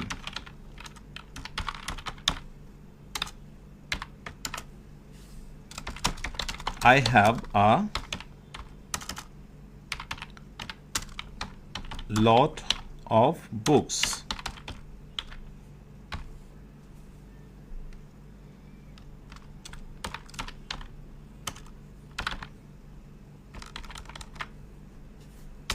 Mine. So এখানে আমি অপশানে বললাম ইজ, অপশান বিতে বললাম হচ্ছে আর, সেম অপশান দুটো এখানে রাখলাম। I have a lot of book dot dot none dot dot mine. খুবই রহস্যময় বাক্য, যা আমার কাছে অনেক বই আছে কিন্তু কোনো বই আমার নয়।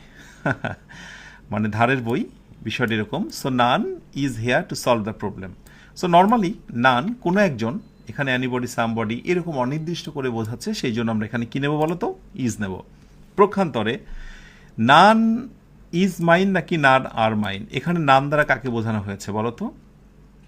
এই নান দ্বারা মূলত অনেকগুলো বইকে বোঝানো হয়েছে। বুঝতে পেরেছ? I have a lot of books, আমার অনেক বই আছে কিন্তু কোনো বই আমার নয়। So naan are mine. তাহলে বুঝেছ যে নানের আসলে কোনো জাত ধর্ম নেই, ও আসলে কনটেক্সটের বা প্যাসেজ বা সেন্টেন্সের উপর ভিত্তি করেই কিন্তু বেসিকলি ভার্বের জায়গাটায় ফিক্স হয়ে যায়। ক্লিয়ার? আচ্ছা, এরপরে আসো কালেকটিভ নাউনের প্রসঙ্গে আসি। Collective noun, list of collective nouns. মনে রেখো এই যে শব্দগুলো, আমার মনে হয় কালেকটিভ নাউন নিয়ে কথা বলা দরকার নেই, বিকজ আমি নাউনের সময় তোমাকে শিখিয়েছি যে একটা গুচ্ছকে, একটা ইউনিটকে বোঝায়, একসাথে সমগ্র জিনিসকে নাম দিয়ে বোঝানো হয়। সো এগুলো হচ্ছে কালেকটিভ নাউন। সো কালেকটিভ নাউনের ডিমান্ড হচ্ছে কয়েকটা। যেমন যদি সেটা দ্বারা সিঙ্গুলার কোনো ইউনিট বোঝায়, মানে একক, সেটা একটা গুচ্ছকে বোঝায়, তাহলে সিঙ্গুলার হয়, দ্য টিম ইজ। কিন্তু ইন্ডিভিজুয়াল মেম্বার হয়ে যদি প্লুরাল হয়ে যায়, মানে সেটা কালেকটিভ কিন্তু মনে হয় যে সেখানে অনেকগুলো মানুষ মিলে কোনো কিছু একটা করছে, এটা বোঝা যায়। যখন এরকমভাবে ইন্ডিভিজুয়ালি মেম্বারগুলো মেম্বার্সে পরিণত হয়ে যায়, অনেকগুলো মানুষের রূপান্তর হয়ে যায়, অনেকগুলো ব্যক্তিতে, তখন ভার্বটা কিন্তু কি হয়ে যায়? প্লুরাল হয়। এটা বুঝবে কিভাবে? এটা কিন্তু অনেকের কাছে প্রশ্ন। এটা খুব সহজে বোঝা যায়। তুমি দেখো বাক্যটা, the team is practising for the match. দলটি ম্যাচের জন্য অনুশীলন করছে। স্পেসিফিকভাবে বলা হচ্ছে না ওই দলের কে বা কোন ব্যক্তি, পুরো একটা দলই প্র্যাকটিস করছে।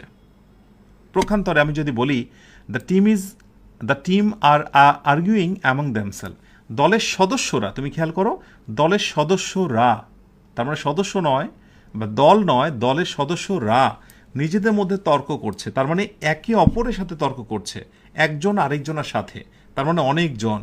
এরকম অর্থ দিয়ে তুমি বুঝতে পারবে কনটেক্সট। ওকে, এই হচ্ছে একটা বিষয়। পাশাপাশি আরেকটি বিষয় তোমাদের দেখি তোমাদের মনে আছে কিনা। The team are arguing among themselves, এই নাউনটার নাম কি? যখন আমি তোমাদের নাউন ক্লাস করিয়েছিলাম সেখানে বলেছিলাম the team are arguing among themself.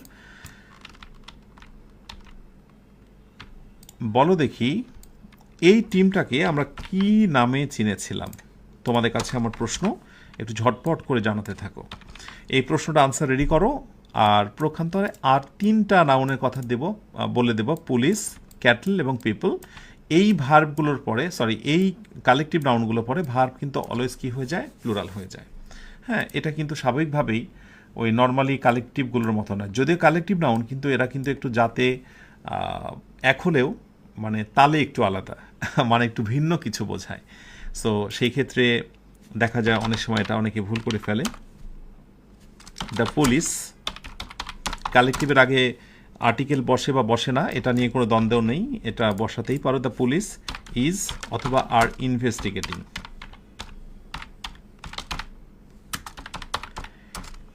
The case, so এখানে কি তুমি ইজ নেবে নাকি আর নেবে? মাশাআল্লাহ, ইয়াস, অনেকেই দিচ্ছ গণহারে ভুল।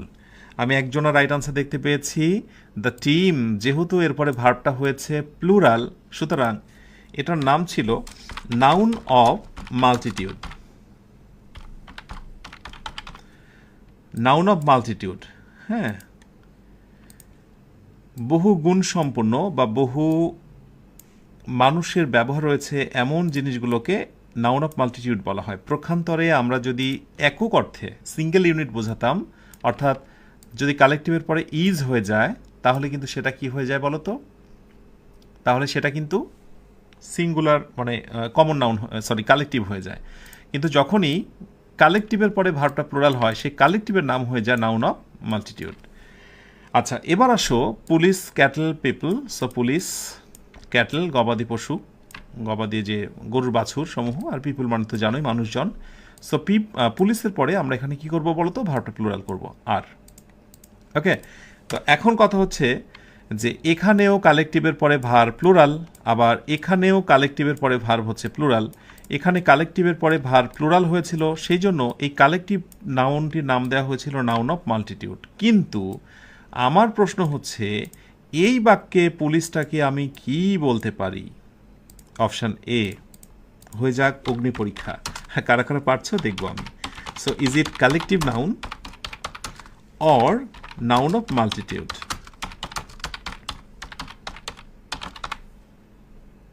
মাল্টিটিউড, বলো দেখি রাইট উত্তর কি হবে। ওকে, সো এটা নিয়মে বলা হচ্ছে যে এটা কালেকটিভ নাউন কিন্তু ভার্ব হয়ে যাবে প্লুরাল। এটা হচ্ছে এক্সেপশন, আমি যেটাকে অন্য কথা বলতে পারি ব্যতিক্রম। সো ব্যতিক্রমকে সাধারণ নিয়মের সঙ্গে কখনোই মেলাবে না। সো রাইট উত্তর হচ্ছে এইখানে কালেকটিভ নাউন।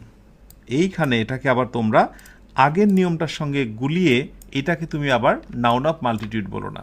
যারা এই আলোচনাটি পুরোপুরি ধরতে পারছো না, দ্যাট মিনস ধরে নেওয়া হচ্ছে যে তোমার সম্ভবত বেসিকে সমস্যা রয়েছে নাউনের ক্লাস থেকে, তুমি নাউনের ক্লাসটা একটু দেখে নিও, কেমন? ওকে, সো এই হচ্ছে কালেকটিভের ফ্যাক্ট। এবার আসো স্পেশাল কিছু নাউনের কথা বলি তোমাদের। স্পেশাল কিছু নাউন একটু মনে রেখো।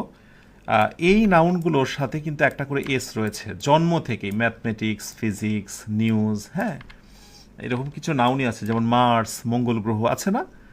এইগুলো বেসিক্যালি দেখতে প্লুরাল মনে হলেও সিঙ্গুলার ইন মিনিং। সো এগুলোর পরে আমরা যে ভার্বটা বসাবো সেই ভার্বটা কী হবে বলো তো? ভার্বটা হবে সিঙ্গুলার।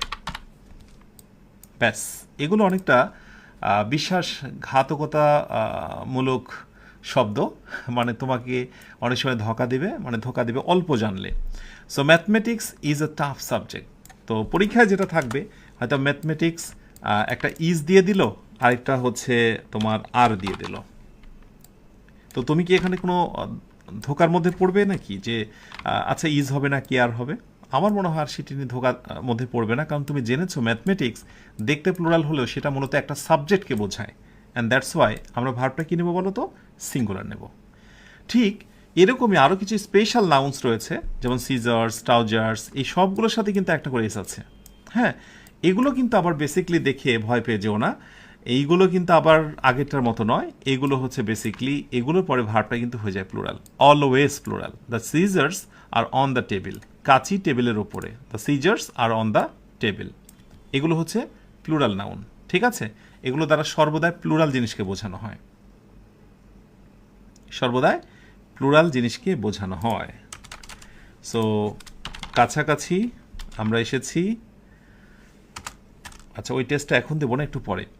এর সঙ্গে কিছু ব্যতিক্রম শব্দ রয়েছে যেটি জানা খুব খুব জরুরি, 6 number special nouns foreign plural যেগুলো নর্মাল সিঙ্গুলার থেকে প্লুরাল যেমন বুক থেকে বুকস, ডগ থেকে ডগস, কাউ থেকে কাউজ, ম্যাঙ্গো থেকে ম্যাঙ্গোস, এই জাতীয় শব্দগুলো সিঙ্গুলার এবং প্লুরাল আমরা জানি, কিন্তু বেশ কিছু স্ট্যান্ডার্ড নাউন রয়েছে যেগুলোকে ফরেন নাউন বা সিঙ্গুলার প্লুরাল বলা হয়। এগুলো মুখস্থ রাখা খুব জরুরি এবং অনেক সময় অনেকেই গুলিয়ে ফেলে যে কোনটা সিঙ্গুলার কোনটা প্লুরাল। যেমন ডাটাম, এটা সিঙ্গুলার, এটার প্লুরাল হচ্ছে ডেটা। সো ডেটার শব্দটা কিন্তু নর্মালি আমরা ব্যবহার করি, এটা আমরাই ধরে নিয়েছি এটাই সিঙ্গুলার, কিন্তু দেখো এটাই হচ্ছে প্লুরাল। ক্যাকটাস, এটা সিঙ্গুলার, প্লুরাল হচ্ছে ক্যাকটি। তো এইভাবে শব্দগুলো দেখে নিও, আর এগুলো না জানলে বড় সমস্যা হয়। যেমন দ্য ডেটা, ডেটা এটা কিন্তু প্লুরাল এই পাশে, সো এখানে আর বিং অ্যানালাইজ। কিন্তু যদি কোনোভাবে বলা হতো ডেটাম, জাস্ট ডেটার জায়গাতে ডেটাম, তাহলে এখানে আর না হয়ে কি হয়ে যেত বলো তো, ইজ হয়ে যেত। ডেটা সিঙ্গুলার, সো ভার্ব হচ্ছে সিঙ্গুলার। ঠিক আছে, এই টাইপের কিছু ব্যাপার রয়ে যায়। তো সর্বদাই এগুলো আবার কমন থাকে না, এই একটা বিষয় যে ধুম করে দেখা যাচ্ছে যে আননোন টাইপের কিছু শব্দ দিয়ে দেয়। যেমন আমি একটা টেস্ট দিই তোমাদের, দেখি ঠিকঠাক মতো তোমরা পারছো কি না। যেমন আমি তোমাদের দেব হচ্ছে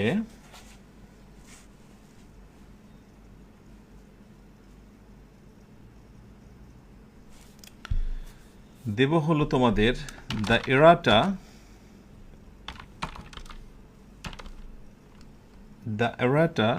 ডট লিস্টেড। এখন এটার সবচেয়ে বড় জ্বালা হয় যে শব্দটা দেয় সেটার বাংলাই বোঝো না, এটাই অনেকে বোঝে না, সেটি বড় সমস্যা হয়ে যায়। ইজ হবে নাকি আর হবে? The errata dot listed, the errata is নাকি আর লিস্টেড, এইটার জন্য তোমাকে ফিরে যেতে হবে এই শব্দটায়। সো একটু দেখো, এখানে এরাটাম মানে হচ্ছে ত্রুটি, কোনো ভুল, আর এরাটা হচ্ছে ত্রুটিগুলো বা ভুলগুলো। তার মানে এরাটাম হচ্ছে সিঙ্গুলার আর এরাটা হচ্ছে প্লুরাল। তার মানে এরাটা অর্থাৎ ভুলগুলো লিস্ট করা হয়েছে বা সেগুলো লিপিবদ্ধ। তাহলে যেহেতু এটাকে আমি প্লুরাল হিসেবে জেনেছি, অতএব ভার্বটা কী হবে? প্লুরাল। আর প্লুরাল মানে কোনটা বলো তো? হ্যাঁ, এই হচ্ছে আর। তার মানে এই শব্দগুলো মোটামুটি মুখস্থ রাখা জরুরি। সেক্ষেত্রে আমি তোমাদের যে শব্দগুলো দিয়েছি, আলহামদুলিল্লাহ এগুলো দেখে রেখো, এটাই যথেষ্ট হবে। এর বাইরে এমন কিছু না জানলেও চলবে। আর 7 নাম্বারটা, বিশেষ করে 7 নাম্বার রুল কিন্তু আমি অলরেডি তোমাদের শিখিয়েছি, একটু দেখো তোমরা 7 নাম্বারটা।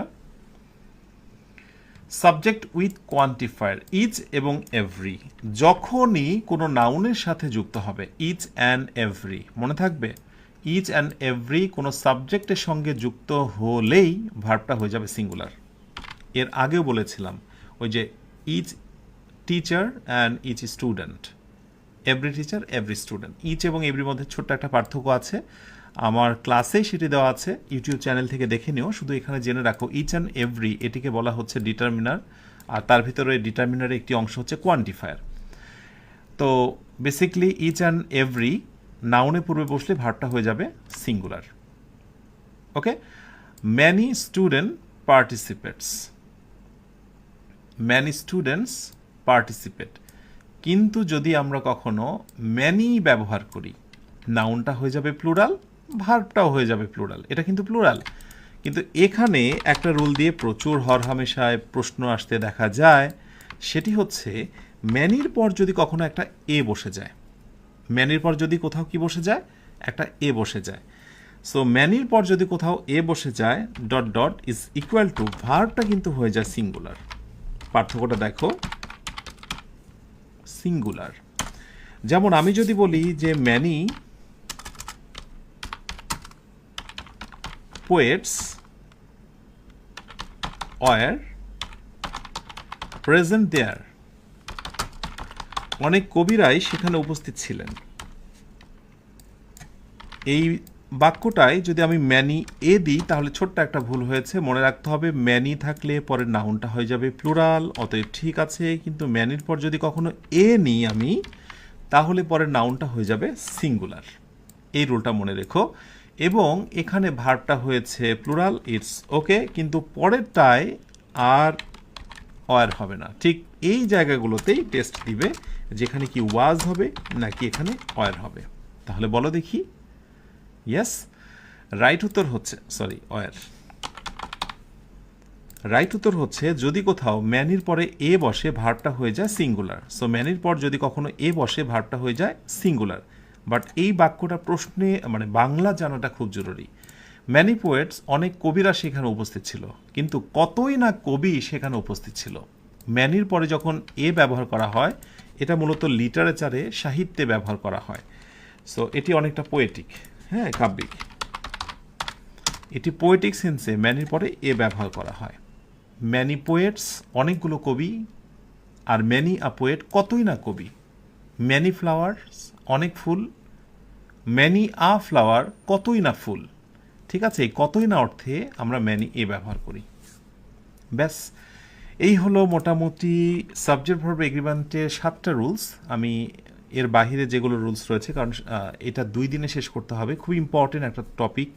এমন কোনো পরীক্ষা নেই প্রতিযোগিতামূলক পরীক্ষা থেকে একাডেমিক লেভেলের অথবা ফ্রি হ্যান্ড রাইটিং যেখানে লিখতে যাও, ভার্ব ব্যতীত তো তুমি কিছুই লিখতে পারবে না। Verb is called the heartbeat of a sentence. একটা সেন্টেন্সের হার্টবিটই তো হচ্ছে ভার্ব। তো এই ভার্ব কারেকশান বা সাবজেক্ট ভার্ব এগ্রিমেন্ট তেমনই গুরুত্বপূর্ণ একটি বিষয়। দ্যাটস ওয়াই আমি একদিনে নয়, এটা 2 দিনে শেষ করব ইনশাআল্লাহ। এরপরে চলে যাব আমরা রাইট ফর্ম অফ ভার্বস।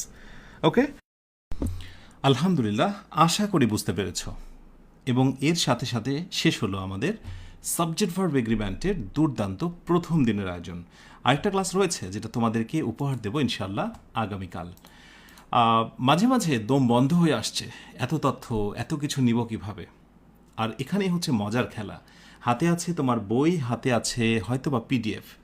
বারবার আমার এই ক্লাসগুলো দেখে তুমি পিডিএফগুলোর সাথে একটু মিলিয়ে নেব। এবং মজার কথা হচ্ছে, যে কোনো ক্লাস আমার একবার হয়ে যাওয়ার পর যদি 2বার বা একবার রিভিশন দিতে পারো, আলহামদুলিল্লাহ, আর কোনো সমস্যা থাকবে না। ইংরেজি শেখার এই চেষ্টায় তুমি যেন কোনোভাবে পিছিয়ে না পড়ো। সর্বদাই একটু দৃঢ়বল মনোভাব পোষণ রেখো। আরেকটি কথা বলি, যে এই কথাটা আমি শেষে বলতে চেয়েছি। দেখো, বেশিরভাগ যুদ্ধে পরাজয়ের গল্প রচিত হয়েছে একেবারে শেষ অংশে। আমি আবারও রিপিট করছি, বেশিরভাগ যুদ্ধে পরাজয়ের ঘটনা ঘটেছে একেবারে শেষ অংশে। মানে যুদ্ধে জিতেই ফেলেছি, আর সমস্যা নেই, শত্রুপক্ষ পালায়ন করবে, এই মন মানসিকতায় যখন যোদ্ধারা একটু স্থবির হয়ে যায়, একটু অলস হয়ে যায় এবং নিশ্চিত জয়ের আনন্দ অনুভব করতে থাকে, ঠিক তখনই শত্রুপক্ষ তাদেরকে আবারও ঘায়েল করে ফেলে। পৃথিবীর ইতিহাসে এমন অনেক যুদ্ধের ঘটনাই ঘটেছে, পরাজয়ের ঘটনা, যেখানে শত্রুপক্ষ শেষ সময়ে এসে বিজয় লাভ করেছে। আর যারা প্রকৃত যোদ্ধা তারা হার মেনেছে শুধুমাত্র গাফেলতির কারণে। মনে রেখো, 25 দিনে ইংরেজি শিখির এই যুদ্ধে, এই আয়োজনের আলহামদুলিল্লাহ একেবারে শেষ পর্যায়ের দিকে যখন আমরা বিজয়ের স্বাদ উপভোগ করব, ঠিক এই সময় শয়তান তোমাদেরকে নানাভাবে মোটিভেট করবে, প্রতারণামূলকভাবে অনেক কিছুর সম্মুখীন তোমাকে করবে। এগুলোর ব্যাপারে সচেতন হয়েই তোমাকে থাকতে হবে ইনশাআল্লাহ। আশা করি যথেষ্ট তোমরা সীসা ঢালা প্রাচীরের মতো শয়তানকে প্রোটেকশন দিয়ে এই 25টা দিন আমার সঙ্গে লেগে আছো। থাকবে ইনশাআল্লাহ। প্রত্যেকের জন্য দোয়া করি। পুরো এই আয়োজনটি কেমন এনজয় করেছো, এটি শুনতে শুনতে বিদায় নিচ্ছি আজকের আয়োজন থেকে। তোমরা সবাই অনেক ভালো থেকো, যে ভালো শেষ নেই। সুখে থেকো, যে সুখের সীমানা নেই। এই অনন্ত শান্তির চিরন্তন প্রত্যাশায় সবাইকে শুভরাত্রি। আসসালামু আলাইকুম ওয়া রাহমাতুল্লাহ।